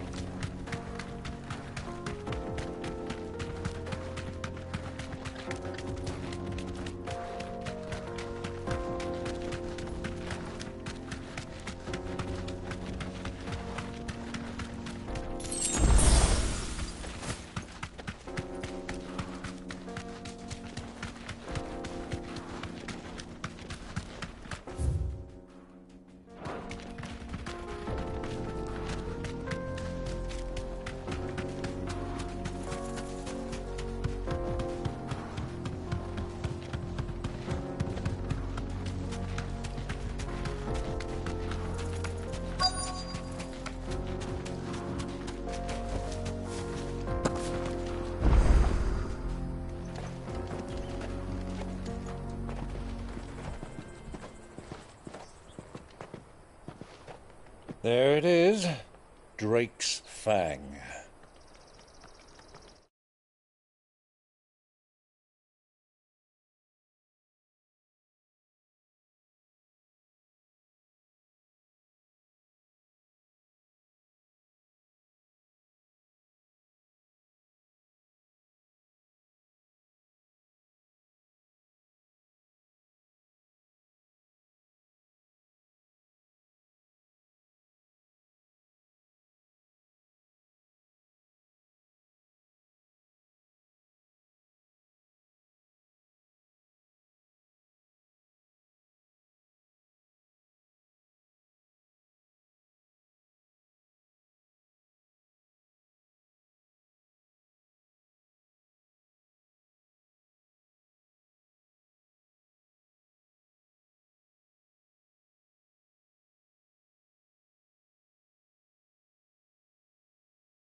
Kupka will be hiding inside.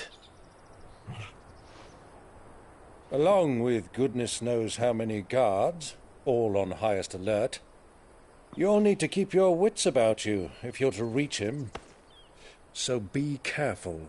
I will, Uncle.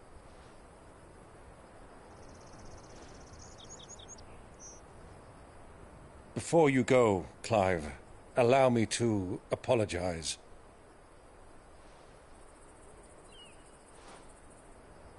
After what befell at Phoenix Gate and the crisis that followed in its wake, I fled. I retreated to my counting house and danced attendance upon the Vicereine in the hope it would bring me favor. I betrayed my nation to save my skin, like the coward I am. And I'm sorry. Uncle, please. It's not too late, Clive. Rosaria is yours by right, and there are those that would help you to take it back. Had I the courage of my brother, I might already have done so. But that ship has sailed. You, however... No. Forgive me, but I cannot. I fight to build a new world now. A better world. Where men can live and die on their own terms. I was raised in a nation that strove to improve the plight of bearers.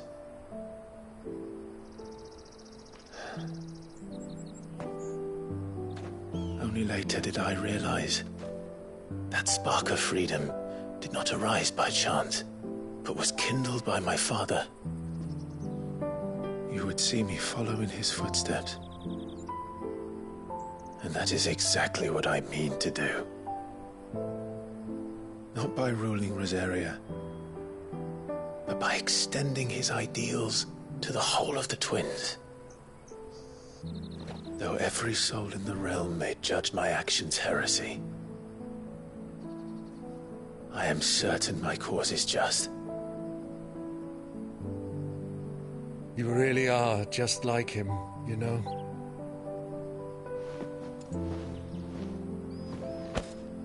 Thank you, Clive, for coming back to me. I am proud to call you nephew.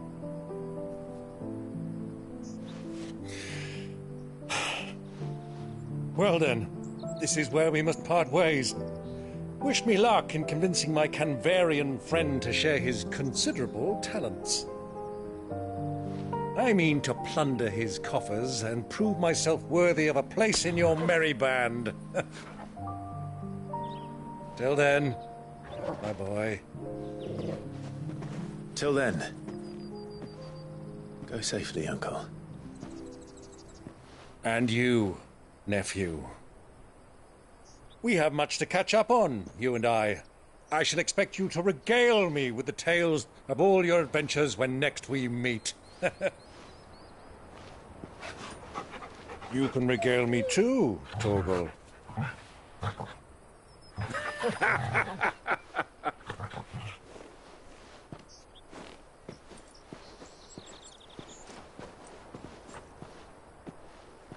I'm coming for you, Kupka.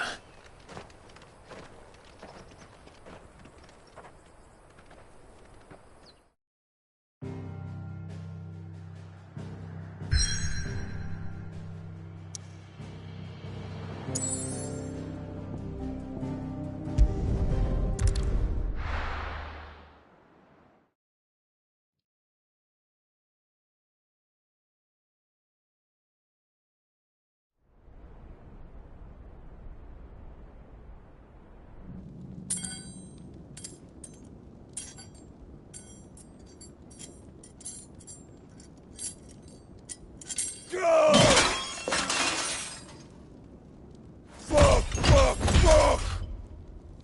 What have they start? What has that gutter rat done to me?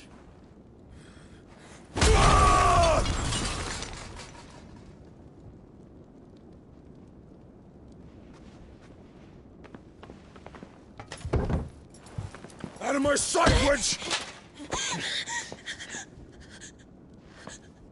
I'll kill you, Rossfield! I'll rip out your heart! I'll tear you limb from limb! Peace, Hugo. The table shan't hurt you any longer. He sought to humiliate me. Me! If you hadn't interfered, he would be dead! You truly believe you would have triumphed had the battle continued? Titan would have ground him into dust! And how would he have done that without his head? Shut up! You weren't strong enough, and you call yourself a dominant. Or rather, you did. You mock me, Harbert.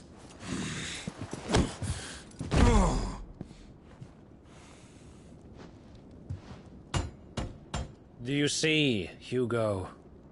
You are weak. Fuck! But so long as that fire burns within you, there is still hope. There may yet be a way for you to take your revenge. Tell me, what must I do? Please, I'll do anything. Just tell me.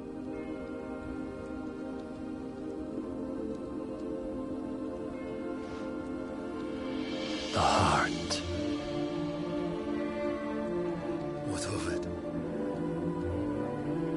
A Mother Crystal's heart is the most concentrated source of ether in all creation. Perhaps you could take advantage of that. Of course, the crystal would not yield her blessing to any ordinary man.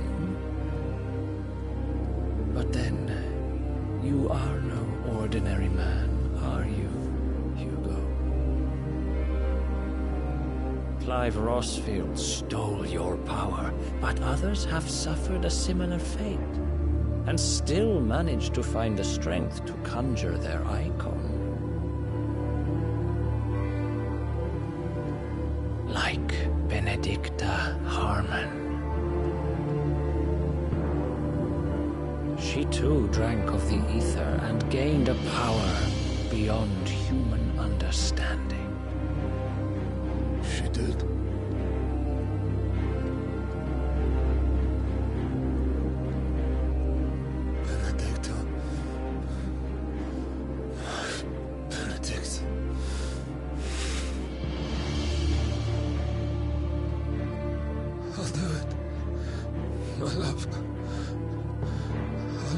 hurt you.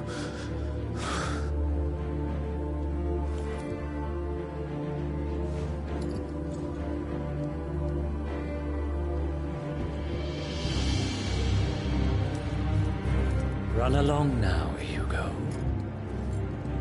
You need only follow the light.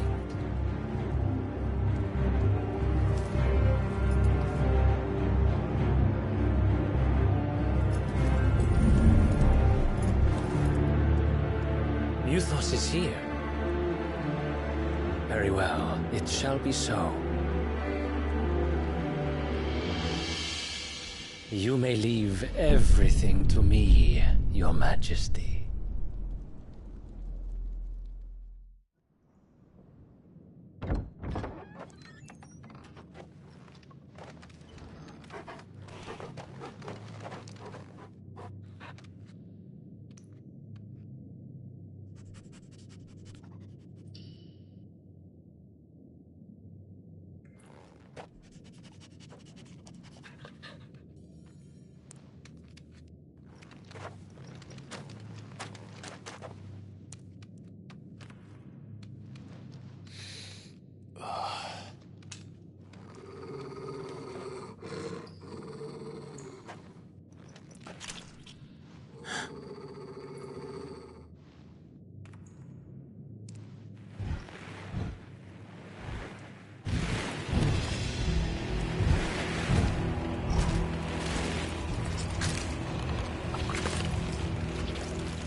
Did the Royalists bring them from Ash?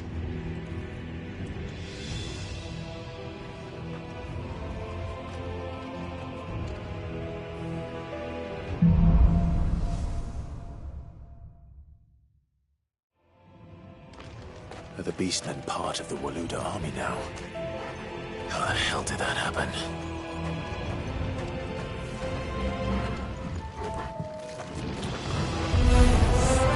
They've spotted us. We've been too long.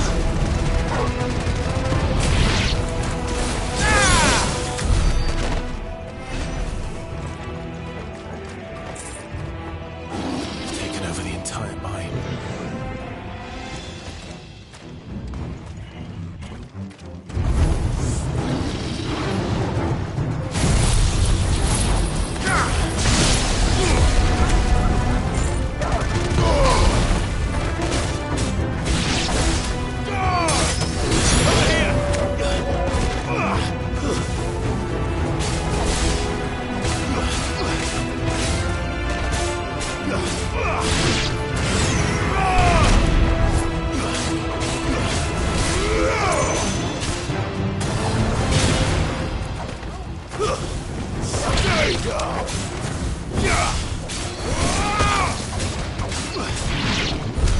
So much for the men of the Rock. Dhalmekia's finest.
Stairs.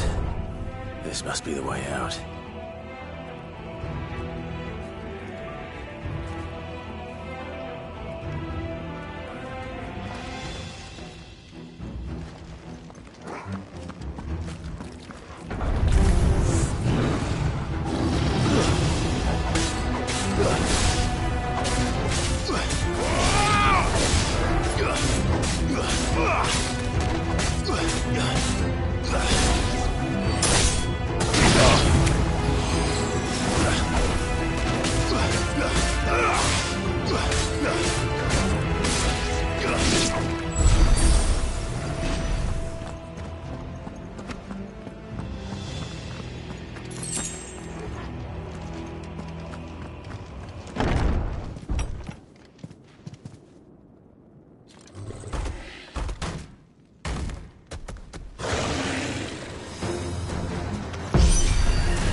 Past this one. How did they get in here?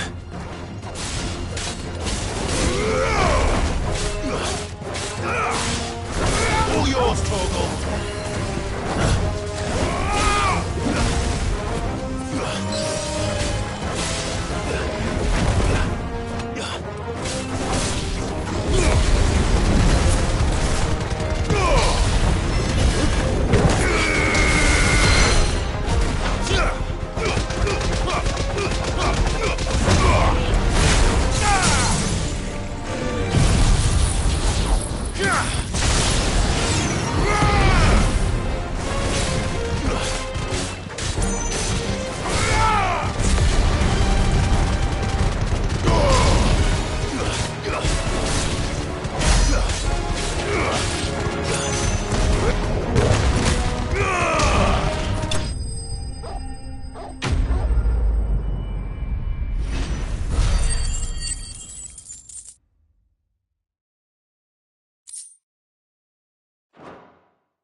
By the flames. Come on, Torgal.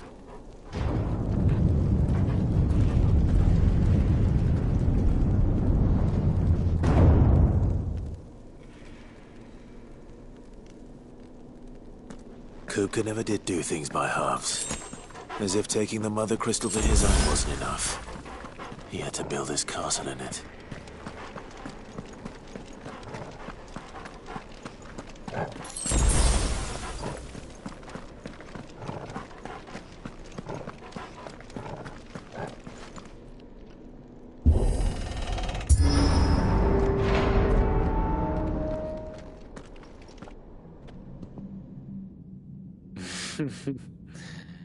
Let the trial begin.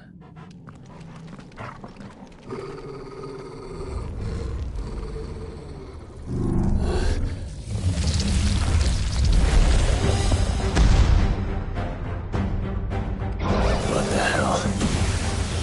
With me, Torgal. This one.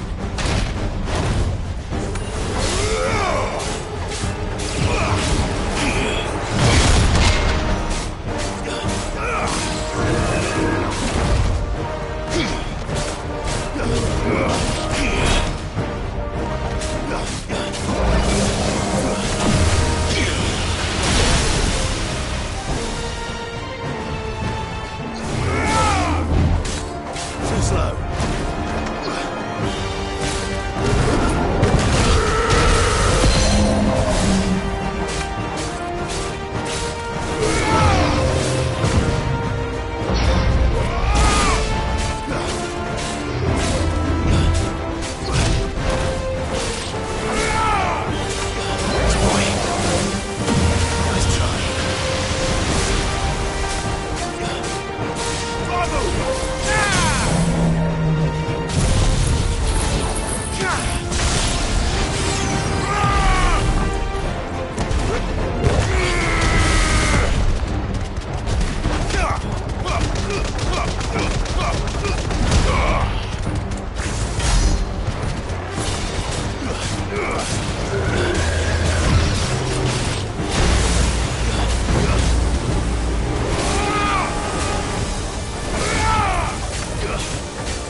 seems were expected.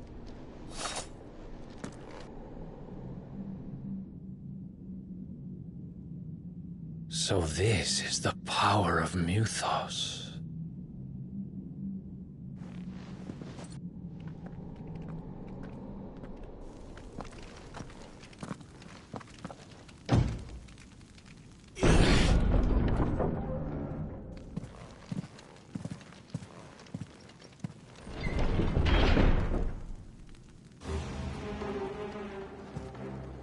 Did the orcs do this too?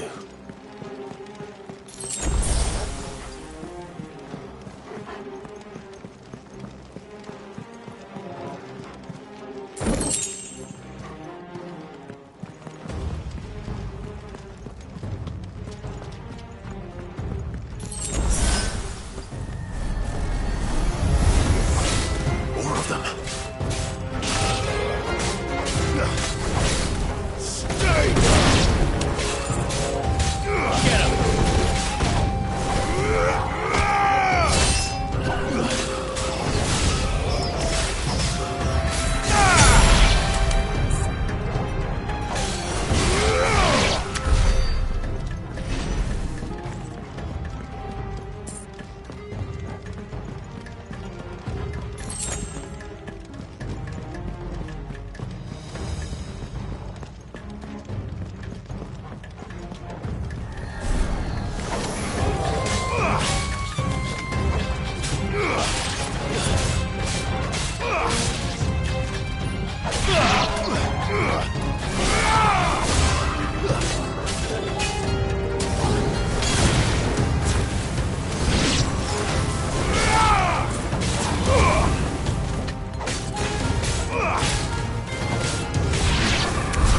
What the hell is going on?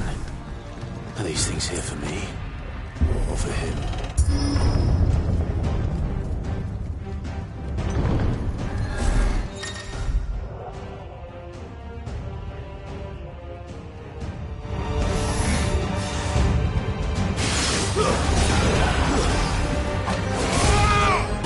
This one.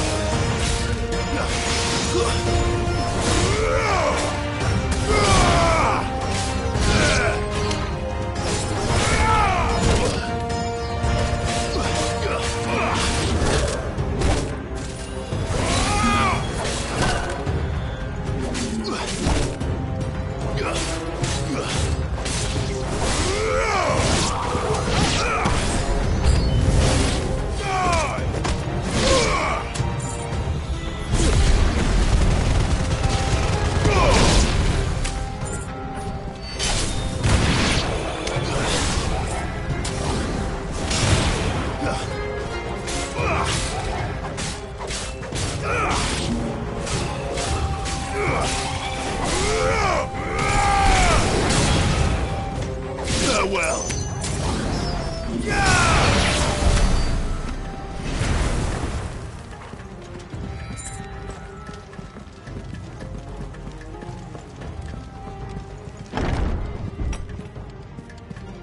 First orcs, now these nightmares.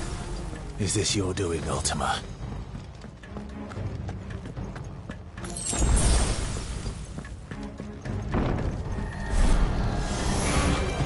This won't be easy.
You've been busy, Kupka.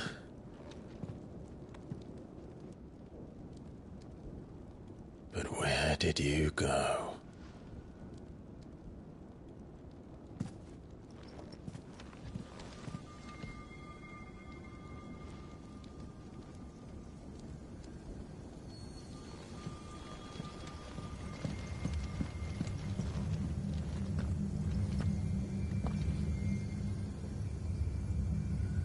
The heart.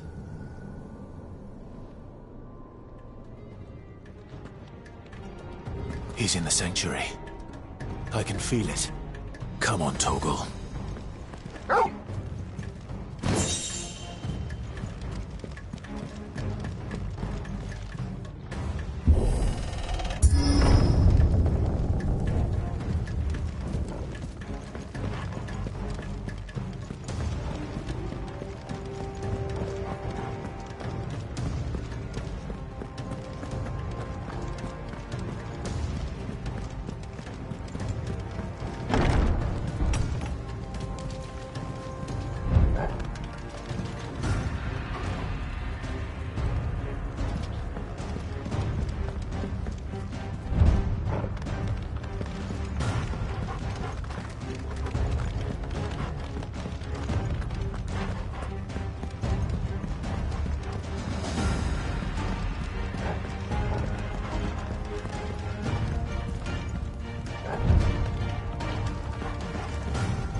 Just what I needed.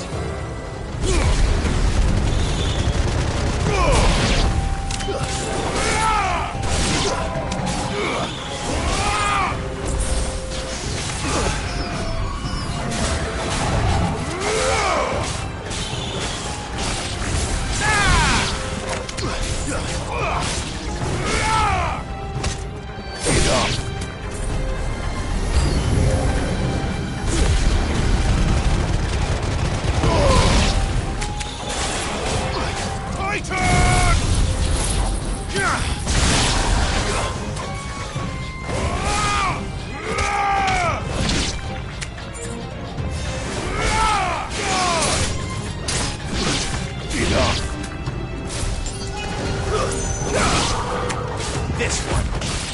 All yours, Torgal. I'm hurt, Torgal. To me. That had better be the last of them.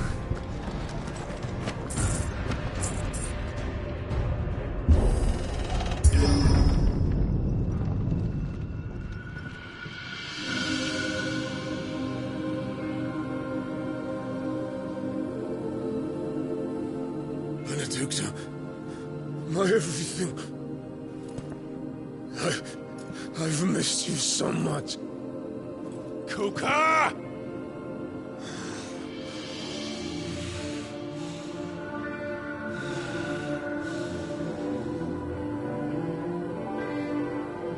I swear to you, my love, we will never be parted again. What's wrong with him?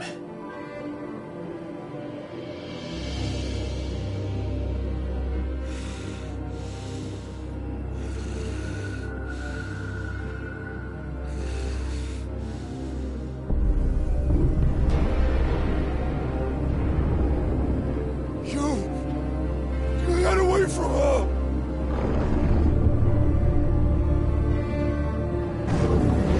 Benedicta!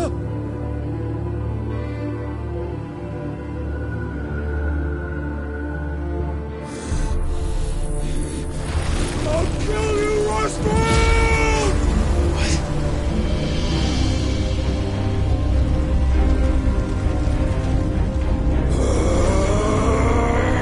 Oh shit, he's priming.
trick.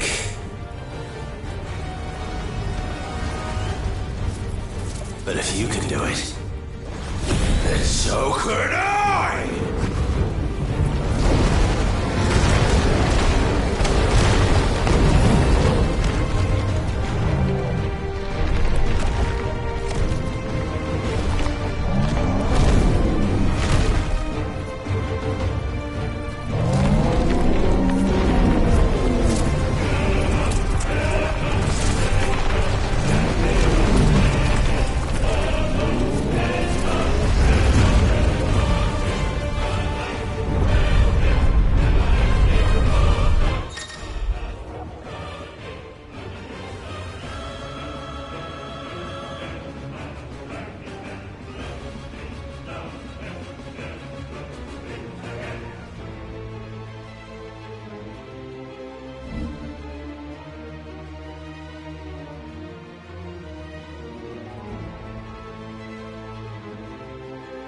Let's give this a try.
Not bad.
Is that you, Ultima?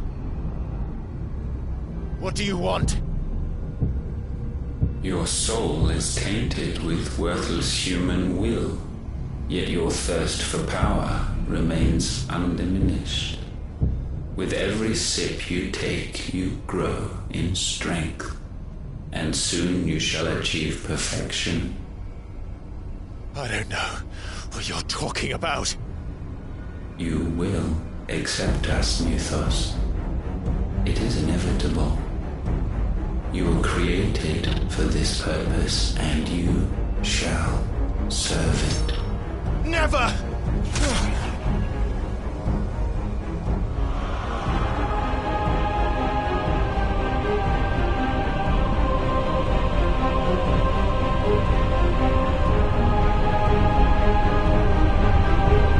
Fight it, Clyde!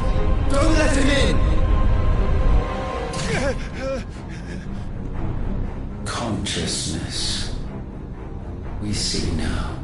Human will is so insubstantial it cannot exist in isolation.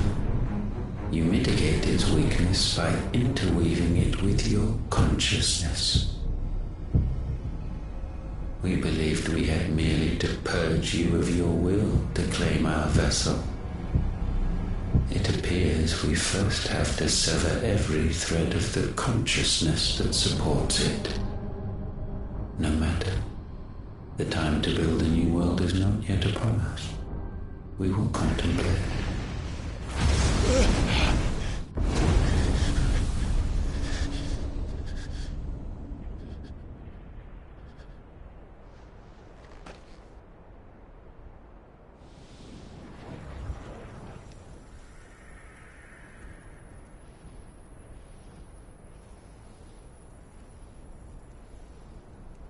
Thank you, Joshua.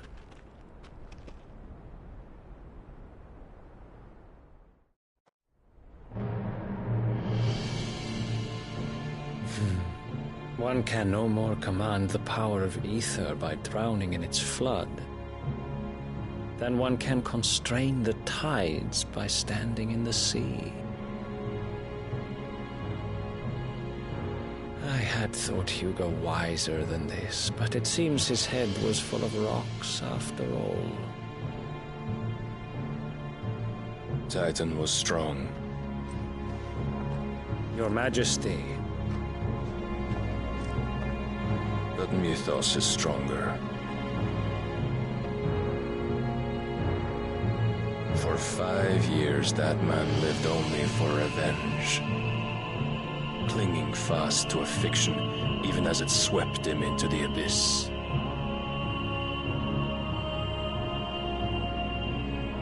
One cannot change one's nature through force of will alone. Only the Almighty can do that.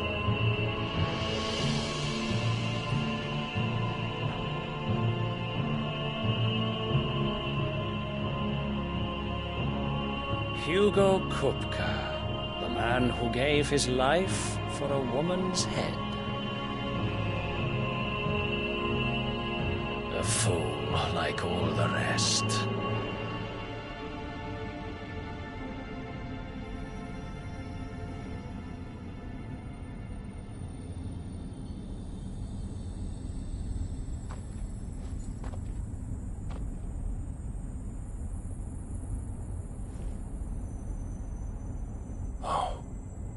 That the death of a mother crystal should be so beautiful.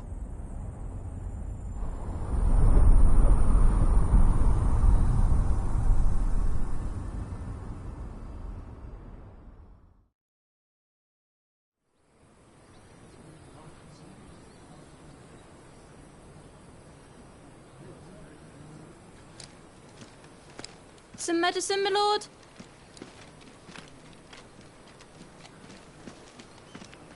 I have salves, potions, anything you need. Stop bothering me, urchin, or you'll feel the back of my hand.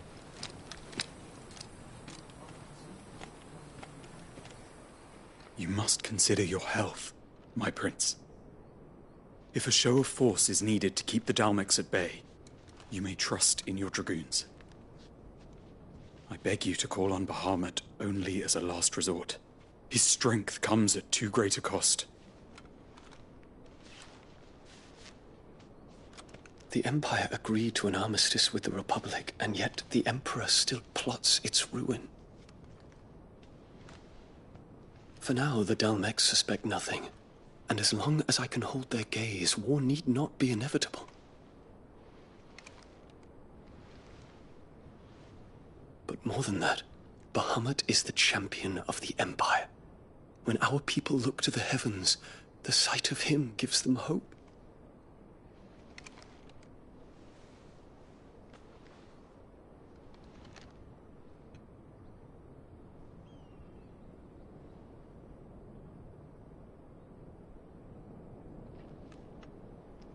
Forgive me, Terence. Would that you were my master. But alas. I will always be your loyal servant.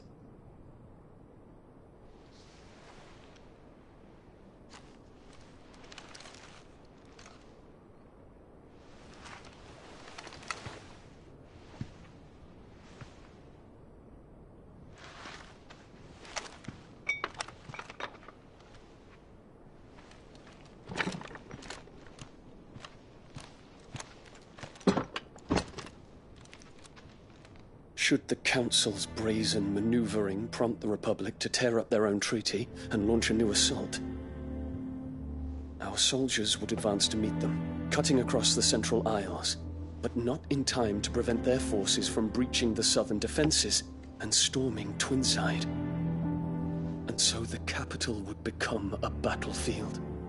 Thousands of innocents would die. I cannot allow that to happen. There is one small mercy, at least. You will not be forced to do battle with Titan.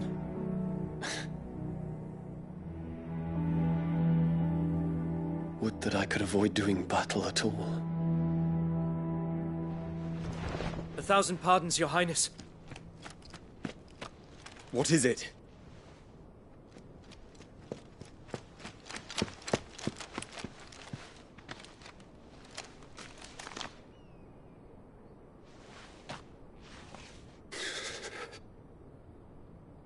Olivier has been made Emperor. What is the meaning of this? My father's orders. What were they? Quickly! Yes, Your Highness. His Radiance requests that Your Highness maintain position here and... Gah!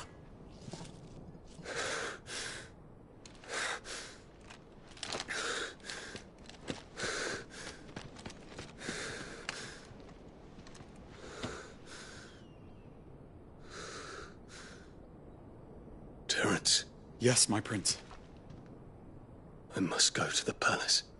I'll ready your steed.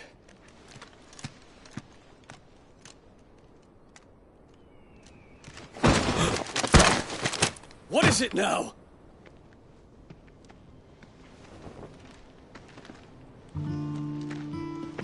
Forgive the intrusion, Your Highness. I know you. At ease. We stand in the presence of the Phoenix. You wouldn't want to get your fingers burned. I hope I'm not interrupting. Not at all. Though I admit, I did not expect such a distinguished guest. How many years has it been since the Remembrance ceremony? 20? I thought you long dead. Do I address a ghost? Many have told me that I look like one. But no. I'm alive. Just. Prince Dion of the House Lesage, I have a tale to tell you.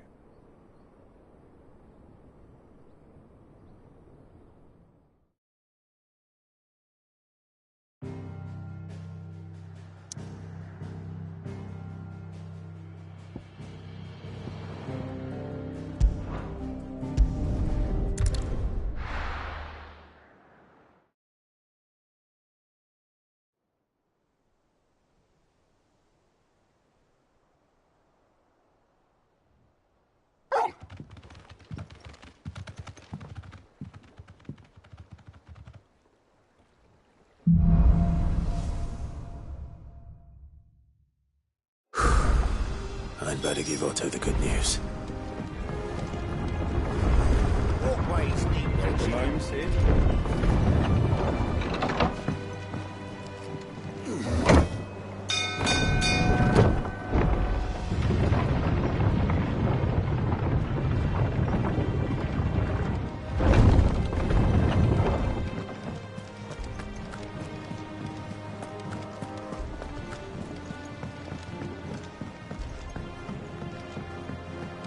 We're seeing troops amassing at every border crossing.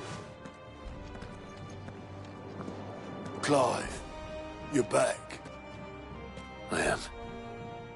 And with glad tidings for once. Hugo Kupka is no more. Well, I'll be.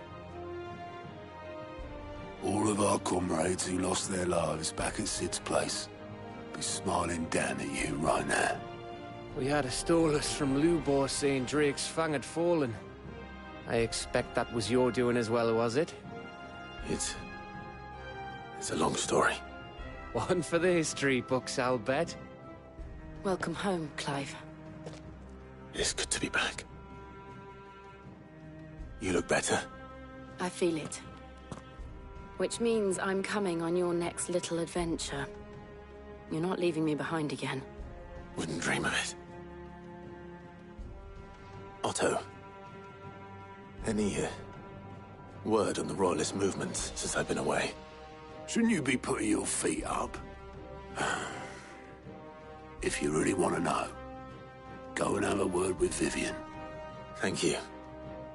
I will.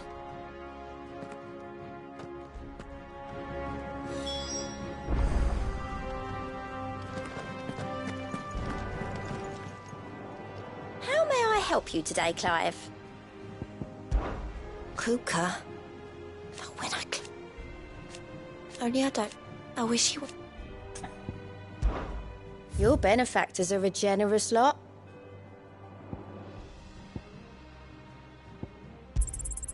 All yours.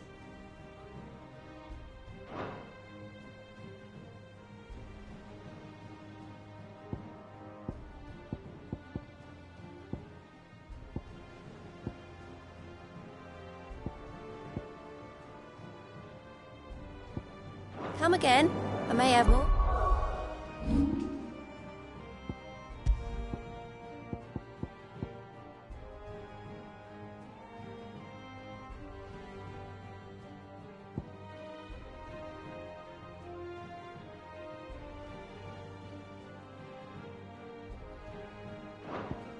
For ya.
seeing troops amassing at every border.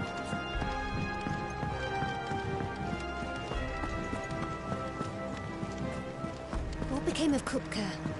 Why haven't we heard anything?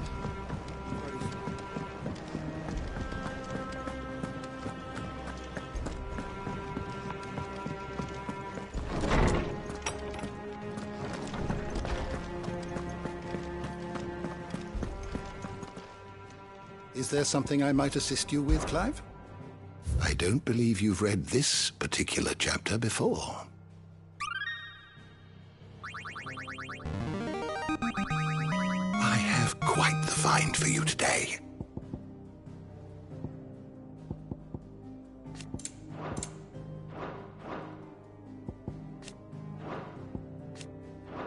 If you have a question for me, I should be happy to answer it.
The door to the shelves shall ever be open.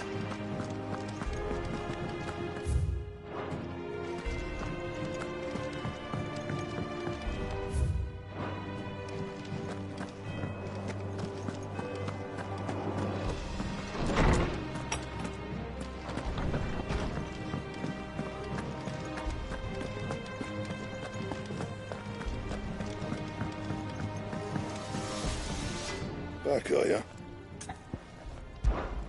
What do you want?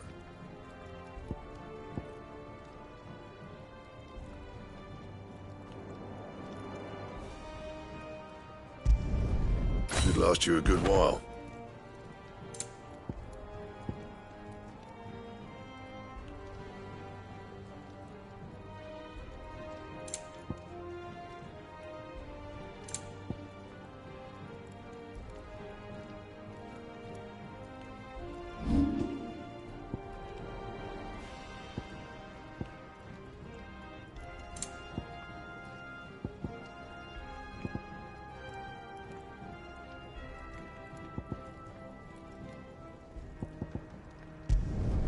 Yeah, that should do you.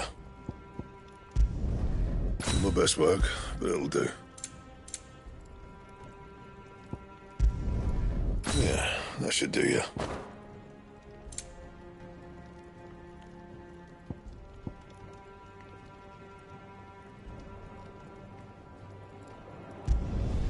You can thank me later. Yeah, that should do you.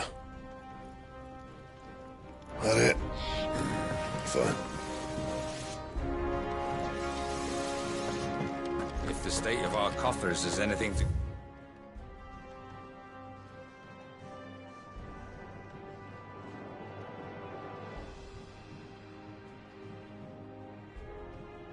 Oh boy. Let's say we found ourselves.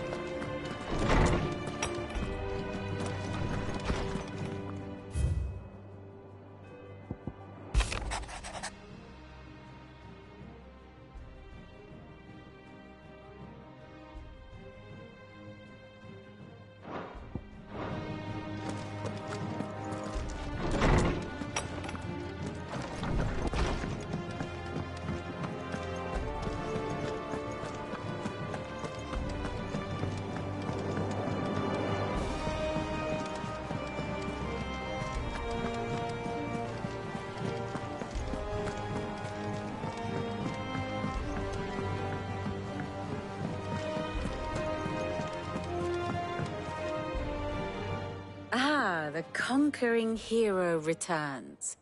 And with hardly a scratch on him. I may have picked up one or two.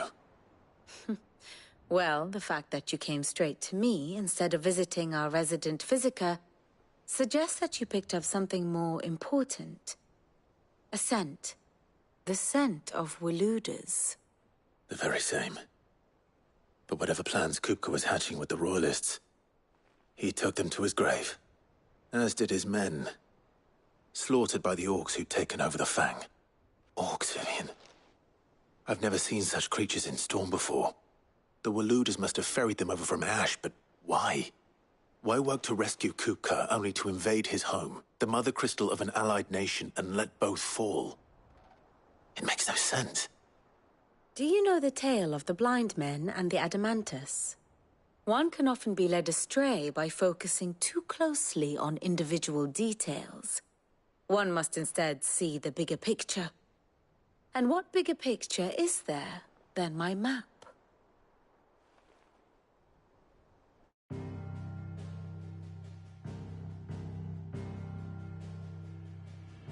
The Kingdom of Waloed claims dominion over all of Ash.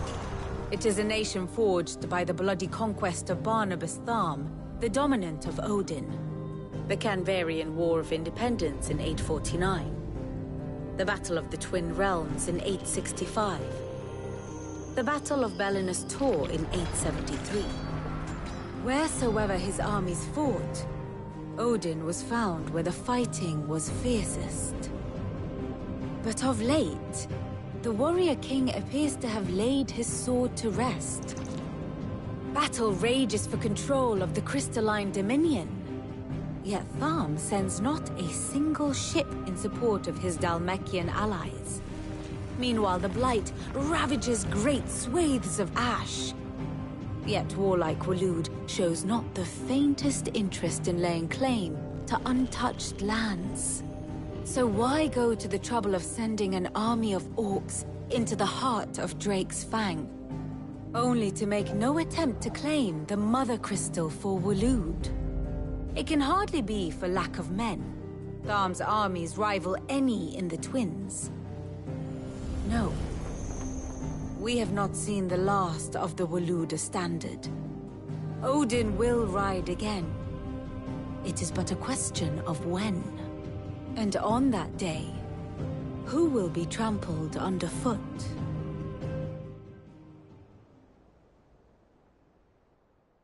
In summary, I know not to what end the Royalist betrayed Kupka. I know only that it is part of some broader scheme. A scheme tied to the ambitions of one man. King Barnabas. But there is no need to wallow in confusion. If one is to cure a sickness, one must first identify the symptoms.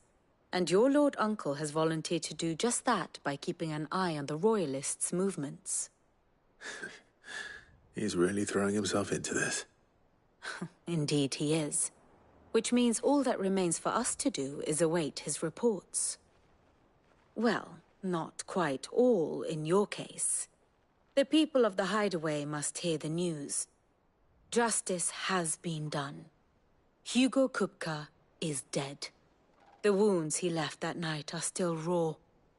Especially for those who lived with Sid the longest. Tell them that those wounds might finally begin to heal. Consider it the price of today's instruction. I've never known you to be sentimental. What can I say? I am only human. And we are, all of us, sentimental animals at heart. I suppose we are. Very well. I'll go and spread the word.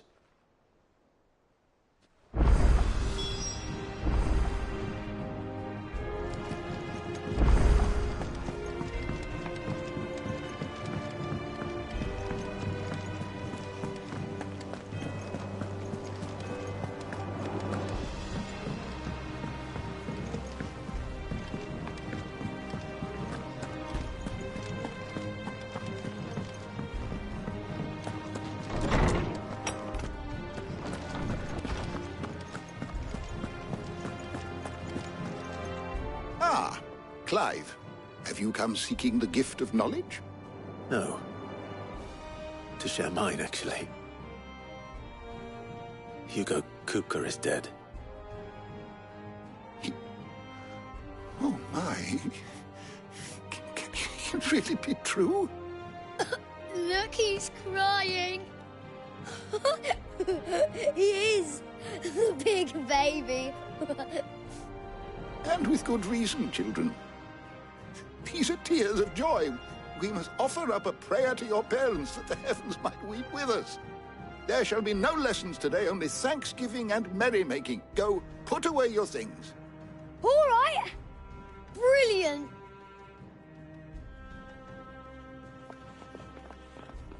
Finally, a new dawn has broken. It has.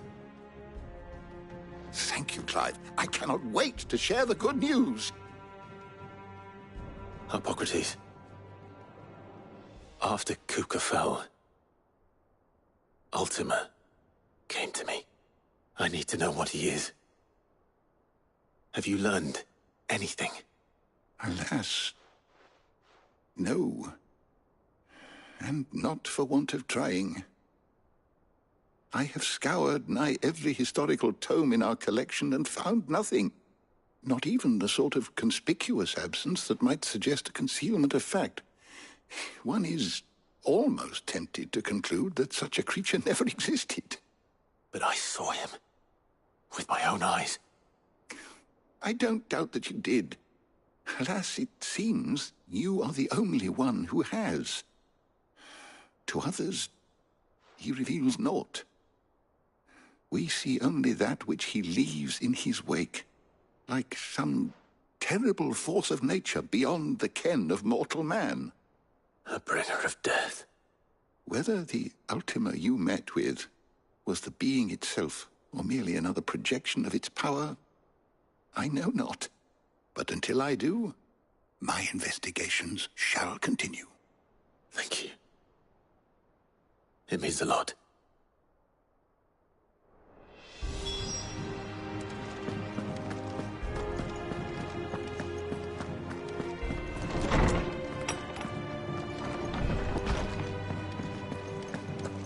Thanks to Sid.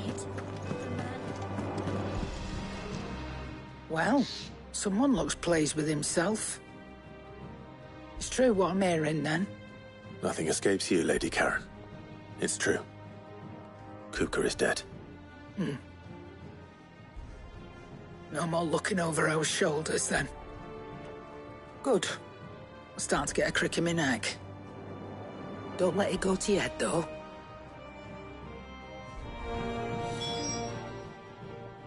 Well, don't just stand there gawping. It's a relief, thank you. Going purse weighing you down?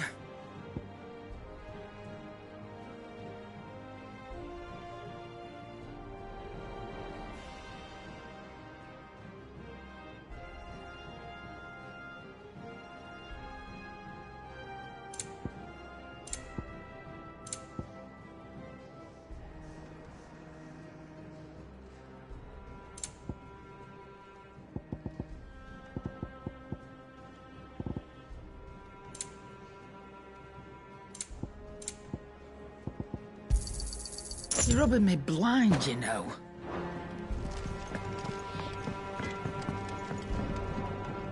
Blackthorn, do you have a moment? What is it? I'm busy. I wanted to tell you that Hugo Kupka is dead.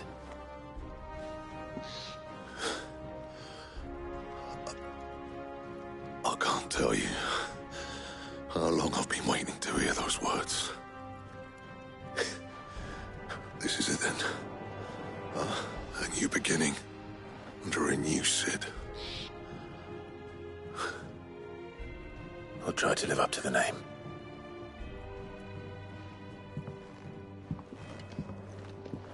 Right. Let's see if Otto has anything else for me. What do you need? Not saying fortune, do you?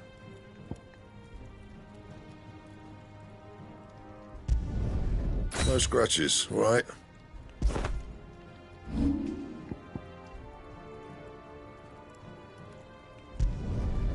can thank me later.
And?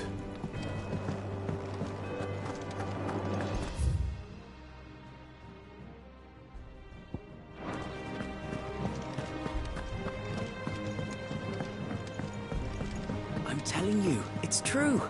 I heard it from Otto's own lips.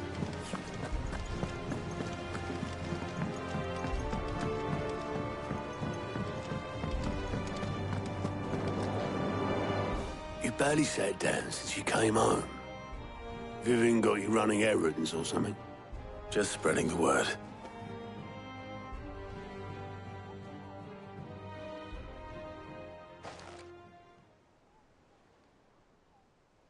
So, the Professor's got a soft side, has she? I'd never have guessed. No. She was right, though. Everyone was glad to hear the news. Ah, but you ain't told everyone. I can think of plenty of friends back at the old hideaway who'd sleep more peacefully for knowing. Not least of all Sid. You should tell him. You're right. I should. And I will. Well, when you do, be sure to take Mid with you. She's been going at it hammer and tongs down in that workshop of hers, trying to do her father proud. But I can't remember the last time she visited the old sod's grave. Very well. I'll suggest it.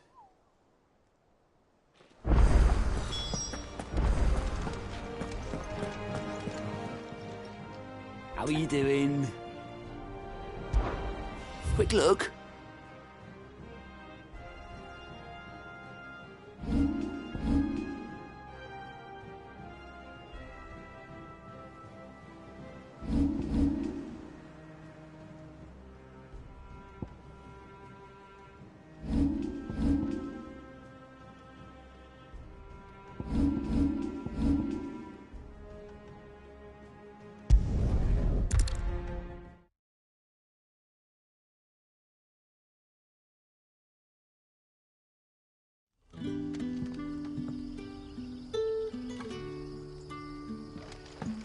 Good day to you.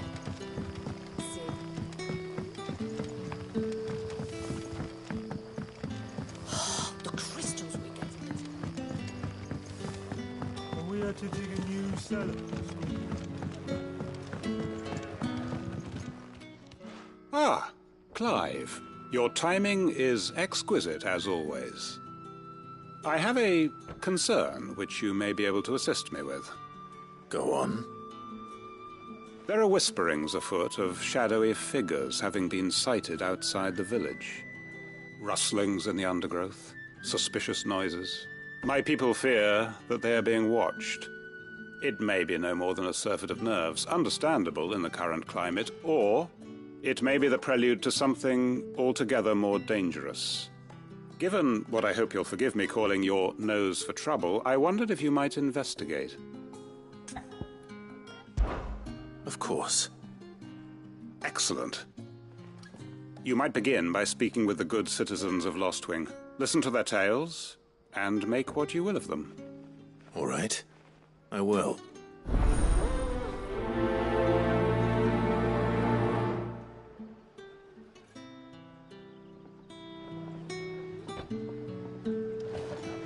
Hello, Sid. Right. Let's see what the people of the village have to say. I'd better find out if this is just nerves, or something we need to take more seriously.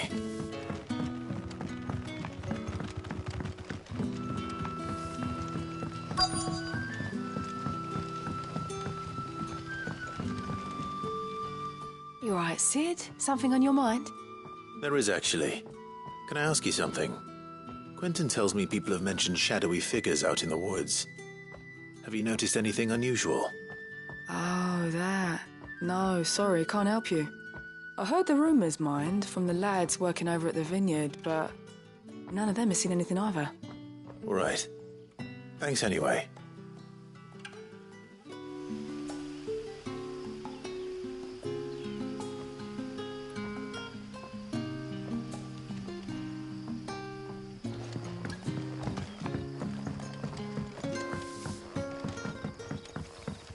The crystals we get from the tailor all but work.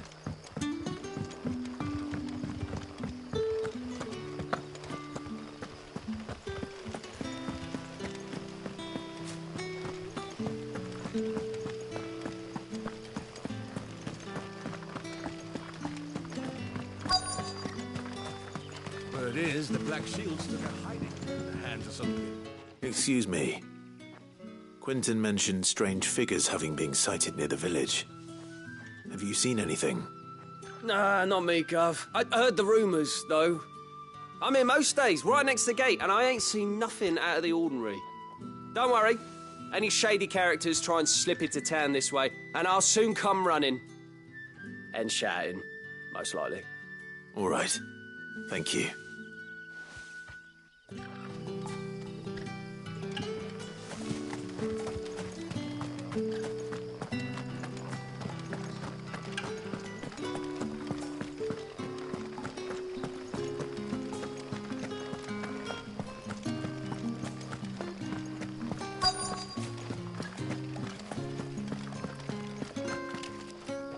Do you have a moment? There's talk of suspicious figures in the woods. Have you seen anything out of the ordinary? No, but I've heard something. Sound of scraping metal, like someone sharpening a sword. Where was this? In Lorbert's Pass. Was out foraging for herbs when I heard it, screeching out from between the trees. Ran back here as quick as my legs would carry me, and I ain't been back since. I see. I'll look into it. Thank you.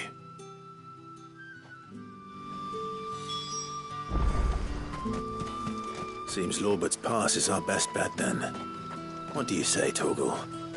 Shall we go and investigate?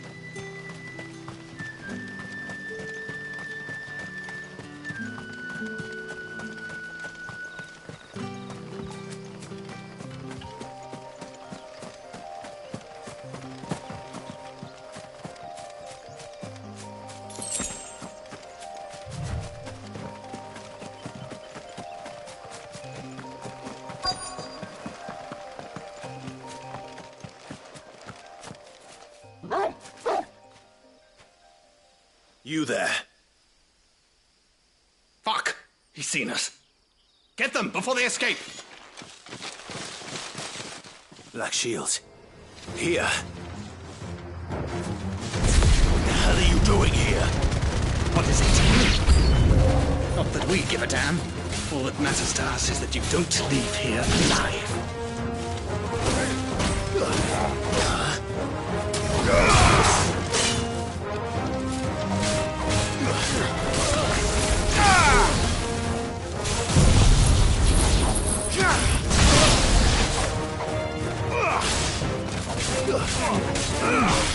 Guess we're all ready.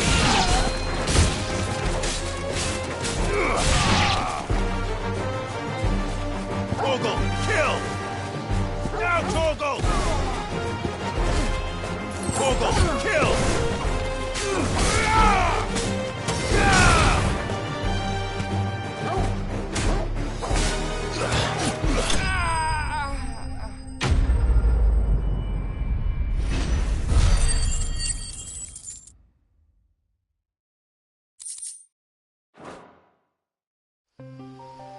Why were they here? Were they planning an attack on Lostwing? I need to warn Quentin.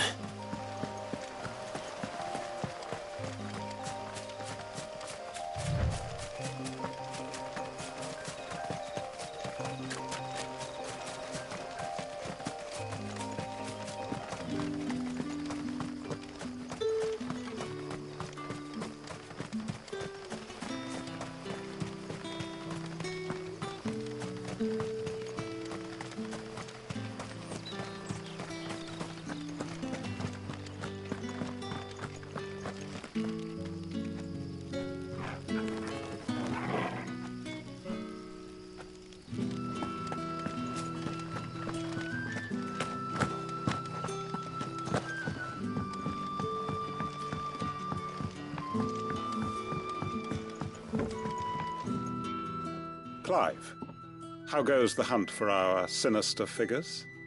I found some black shields hiding near Lorbert's Pass. They're gone now. Black shields. The Empress's former bloodhounds, though they serve another master now. One who means to root out and destroy both me and those I care for. And it would appear the pack has finally caught the scent of its prey. Damn it all. I had hoped I would have more time than this. More time to prepare.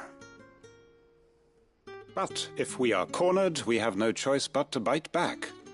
And bite back we shall. I'm sorry. You're going to need to explain. Who did the Black Shield serve now? And why would that person want you dead? Because I want him dead. Who? The former Lord Chief Justice of Sanbreque. All that I have built here is for him. I don't understand. Why him? Why Lostwing? I suppose it is better that you know the truth. I was a member of the judiciary once. So sickened was I by the injustice of this world, I swore to fight it. And fight it I did in my own small way. I saw more than a few corrupt officials condemned to the very cells into which they had thrown blameless innocents. Men to whom the law was but a scourge to turn against the powerless. And throughout, it was the Lord Chief Justice who backed me, who was my one true ally in the quest to see justice done. So what changed? I discovered that he hunted bearers for sport. I was a fool to think he shared my hatred of venality and vice. His support for me was no more than a facade, a means of ridding himself of his rivals, a mask to hide the rot beneath. I filed suit against him immediately. His response, however, was rather more visceral. He had my entire family slaughtered. And he faced no punishment whatsoever. I lost everything. My loved ones, my livelihood, my position, the faith I had once held that any modicum of justice might be achieved through the courts. So I set about enacting my own. I tracked down every soul who served him, and slit their throats myself.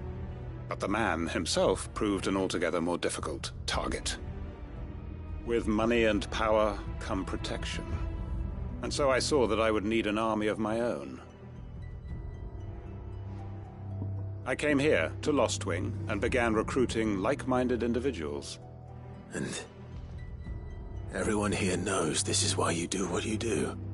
Of course. They too have lost loved ones to the bearer hunts. Seen faultless friends sent to the gallows to spare the guilty. All under the watchful eye of the Lord Chief Justice. Our wounds are the same. And our cause is the same. We are comrades, and our revenge is already in motion. We know where he hides, how numerous and well-trained his guard. What we did not know until now, however, was that his plans may already be in motion too. Quentin. Our time is short. He may move against us at any moment, unless we move against him first. My friends and comrades, it begins. Make ready for war.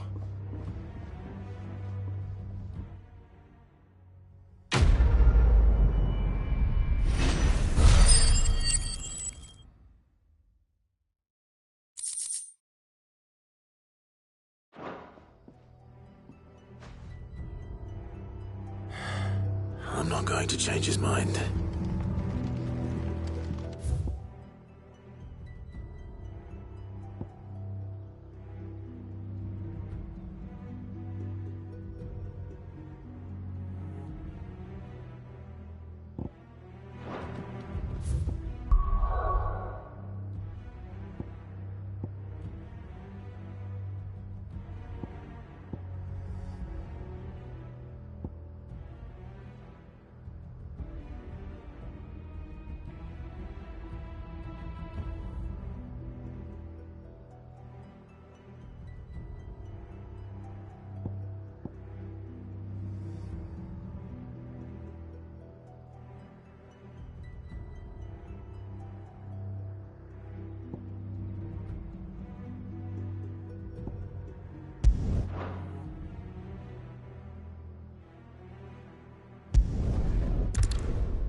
The most fragrant herbs and spices.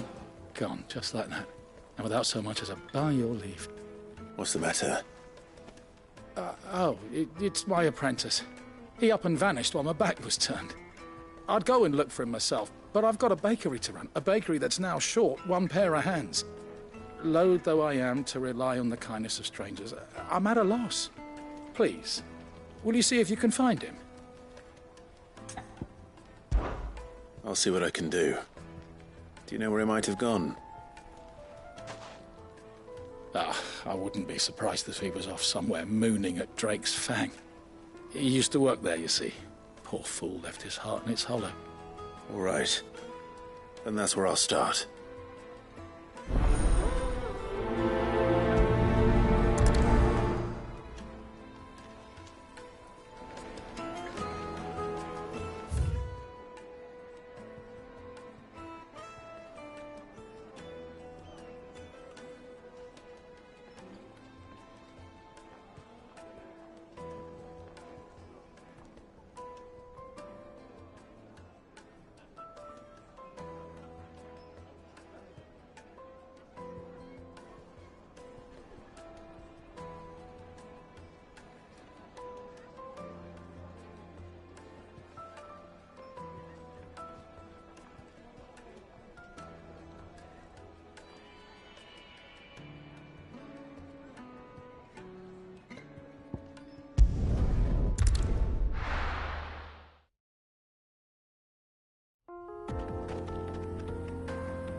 Let's go.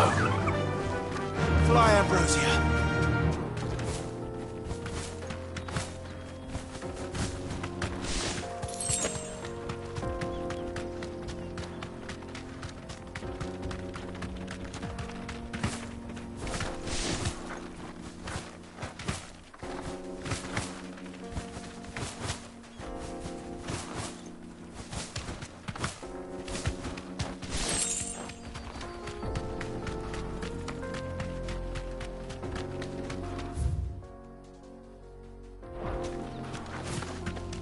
The crystal.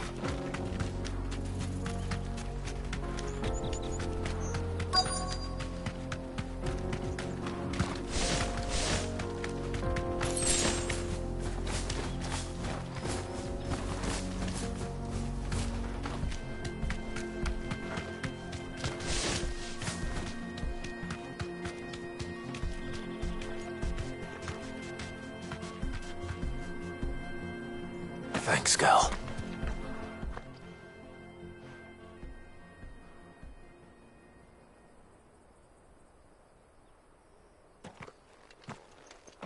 Excuse me. What do you want? The baker sent me to find you.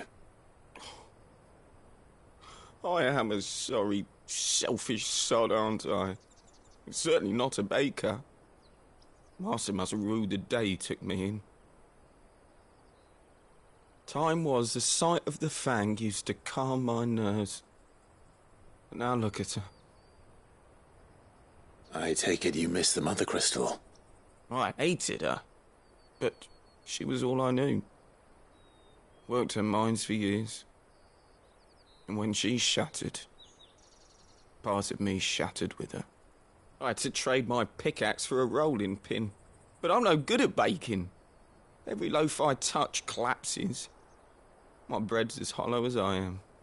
She was the only thing that could fill the hole inside me. Oh, I loved her, damn it. But now she's gone. She's never coming back. What am I supposed to do? I ask her. How does a shell of a man learn to live again?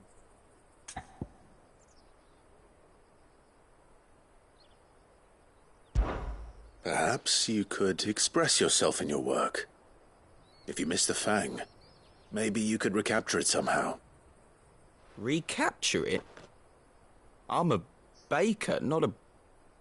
You know, you might just be right. What a fool I've been! I have to get back to the bakery right away. Thank you. Thank you, my friend. You have opened my eyes. Wait.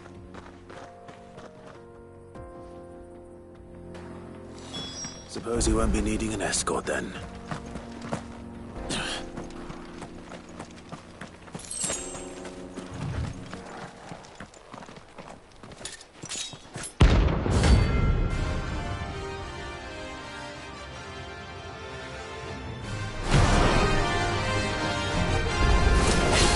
My blade yet hungers, and so do I.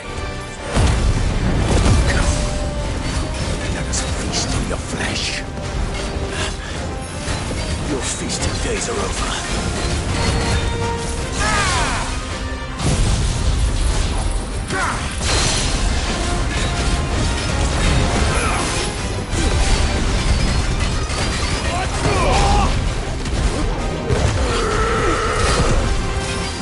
Nice try.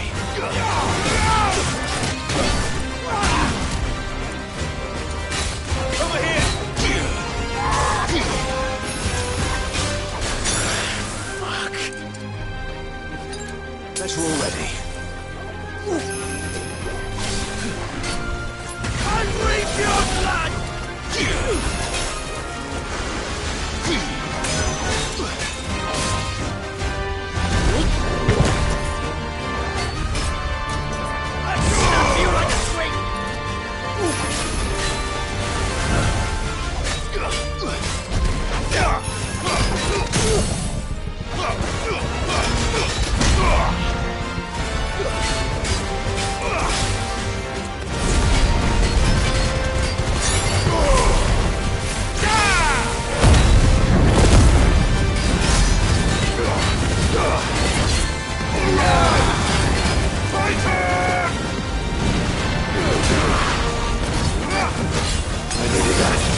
Those who kill for sport deserve no better.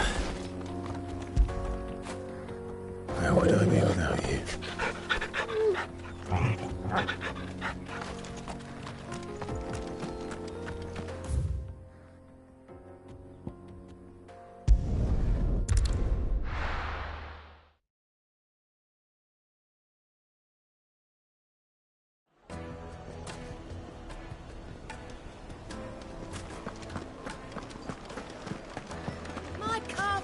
The most fragrant herbs and spices.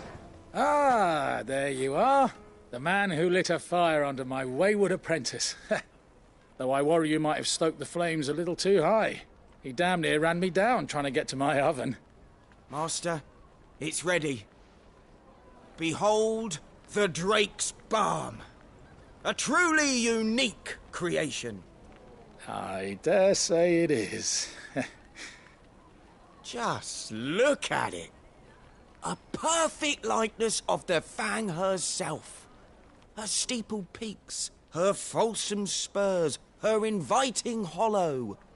True, my loaves collapse more often than not, but what's the Fang without her crater? Why, no Fang at all. And look, inside. She's filled to bursting with a bounty of beautiful crystals. Salt crystals! Master, I have found my purpose. I must use my work here to preserve the memory of the Fang. Well, if it tastes half as unique as it looks, I'd certainly say you're onto something. Not only is my apprentice back, but he's finally pulling his weight. With any luck, I might even have a new delicacy on my hands. I don't know how you did it, but you have my thanks.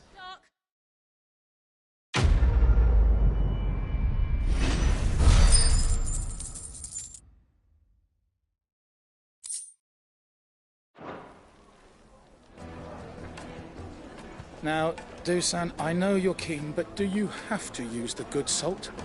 Leave some for the rest of us. Sorry, Ma. It would make her.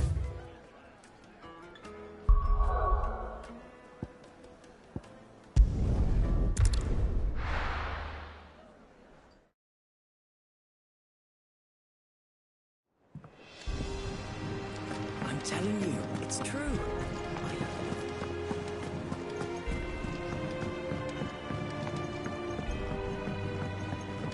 We're seeing troops amassing at every border. No surprises there. Welcome to the Patron's Whisper. Come to claim your just desserts?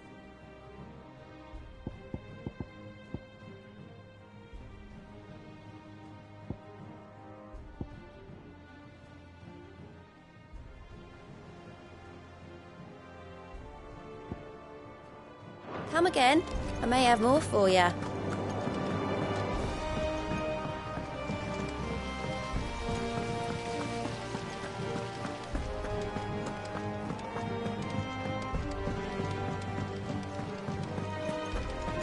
think Mid might need some help.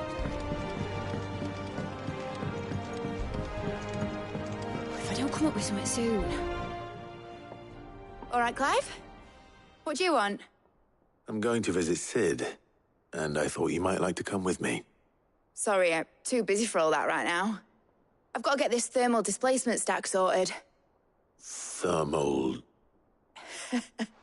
Displacement stack. Here.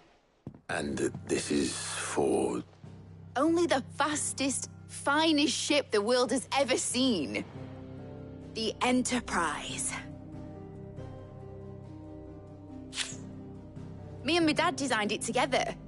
Where other vessels rely on the fickle winds to drive them through the water, ours is fitted with mithril engines. And those things have got more push than a behemoth in a bad mood, and more heat than all the hells put together. Which is where the stack comes in. I may have already talked some tight-lipped shipwrights into putting the hull together for me in a little dockyard in Canva. But the stack's a bit more involved, so I'm building it here. Thing is, it's so involved that I'm running behind and it's starting to hold things up over at the shipyard. I'll come and see my dad, though, when I'm done. Whenever that is. Is there anything I can do to help? Good old Clive. I were hoping you'd say that. First things first, I need some parts meching. The stack will be made up of 3 major components. There's the plating, here, that channels hot vapors away from the engine. The helm over the top, that disperses all that heat into the air. And the shielding around the sides. That stops the rest of the ship from going up in flames. A full suit of armor, then. Probably best to take it one piece at a time. Then you'll need to start with the plating. Everything else fits onto it. I've got the designs and the list of materials here. Show these to Blackthorn. He'll know what to do. I can't make head nor tail of them. Luckily, you don't need to.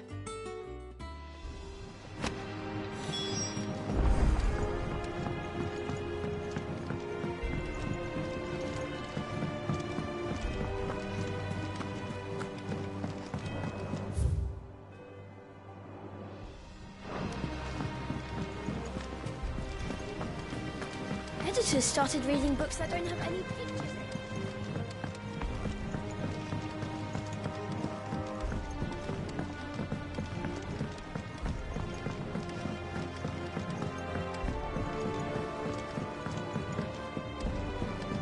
I went up to give some briefs.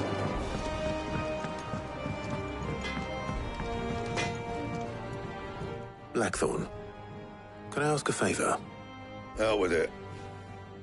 It's for Mid. This my last chance to say I'm otherwise engaged. Spare myself the arseache. Go on then. What is it this time? She said you would know. Here.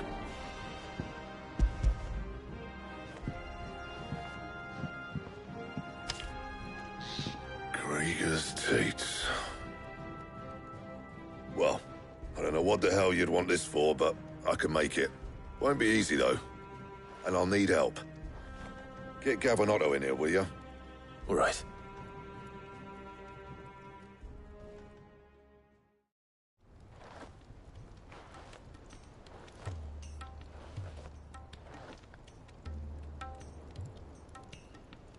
So Mid's roped us all in here again, has she?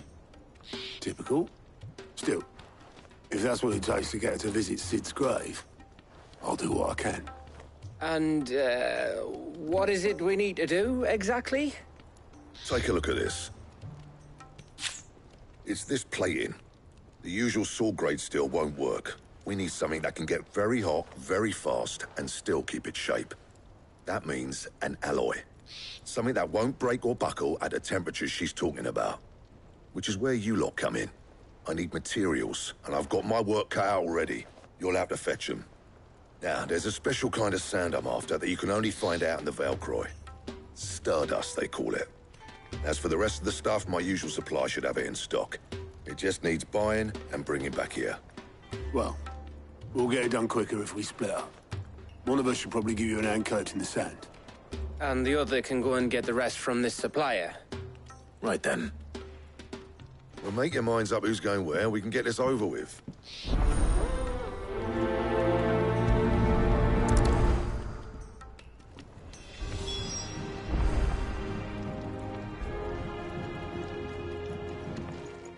You going after the Stardust then, are you? Which one of these 2 lucky souls is going with you?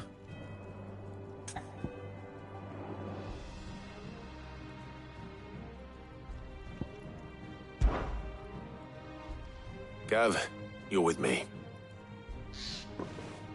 All right, then. So, where do we find this Stardust stuff? There's a river that runs through the southern reaches of the Velcroy. It's the black sand that washes up on its banks that you're after. Southern reaches of the Velcroy, eh? That's down past Dalamil. I'll go and scout the place out. See about hiring us a wagon to bring the stuff back to. All right. I'll meet you by the river. While you're off having a paddle, I'll pick up the rest of the stuff from Blackthorn's supplier. Take care. You two, eh? Don't go letting them fleece you. Fleece me? I'd like to see him try. In your own time.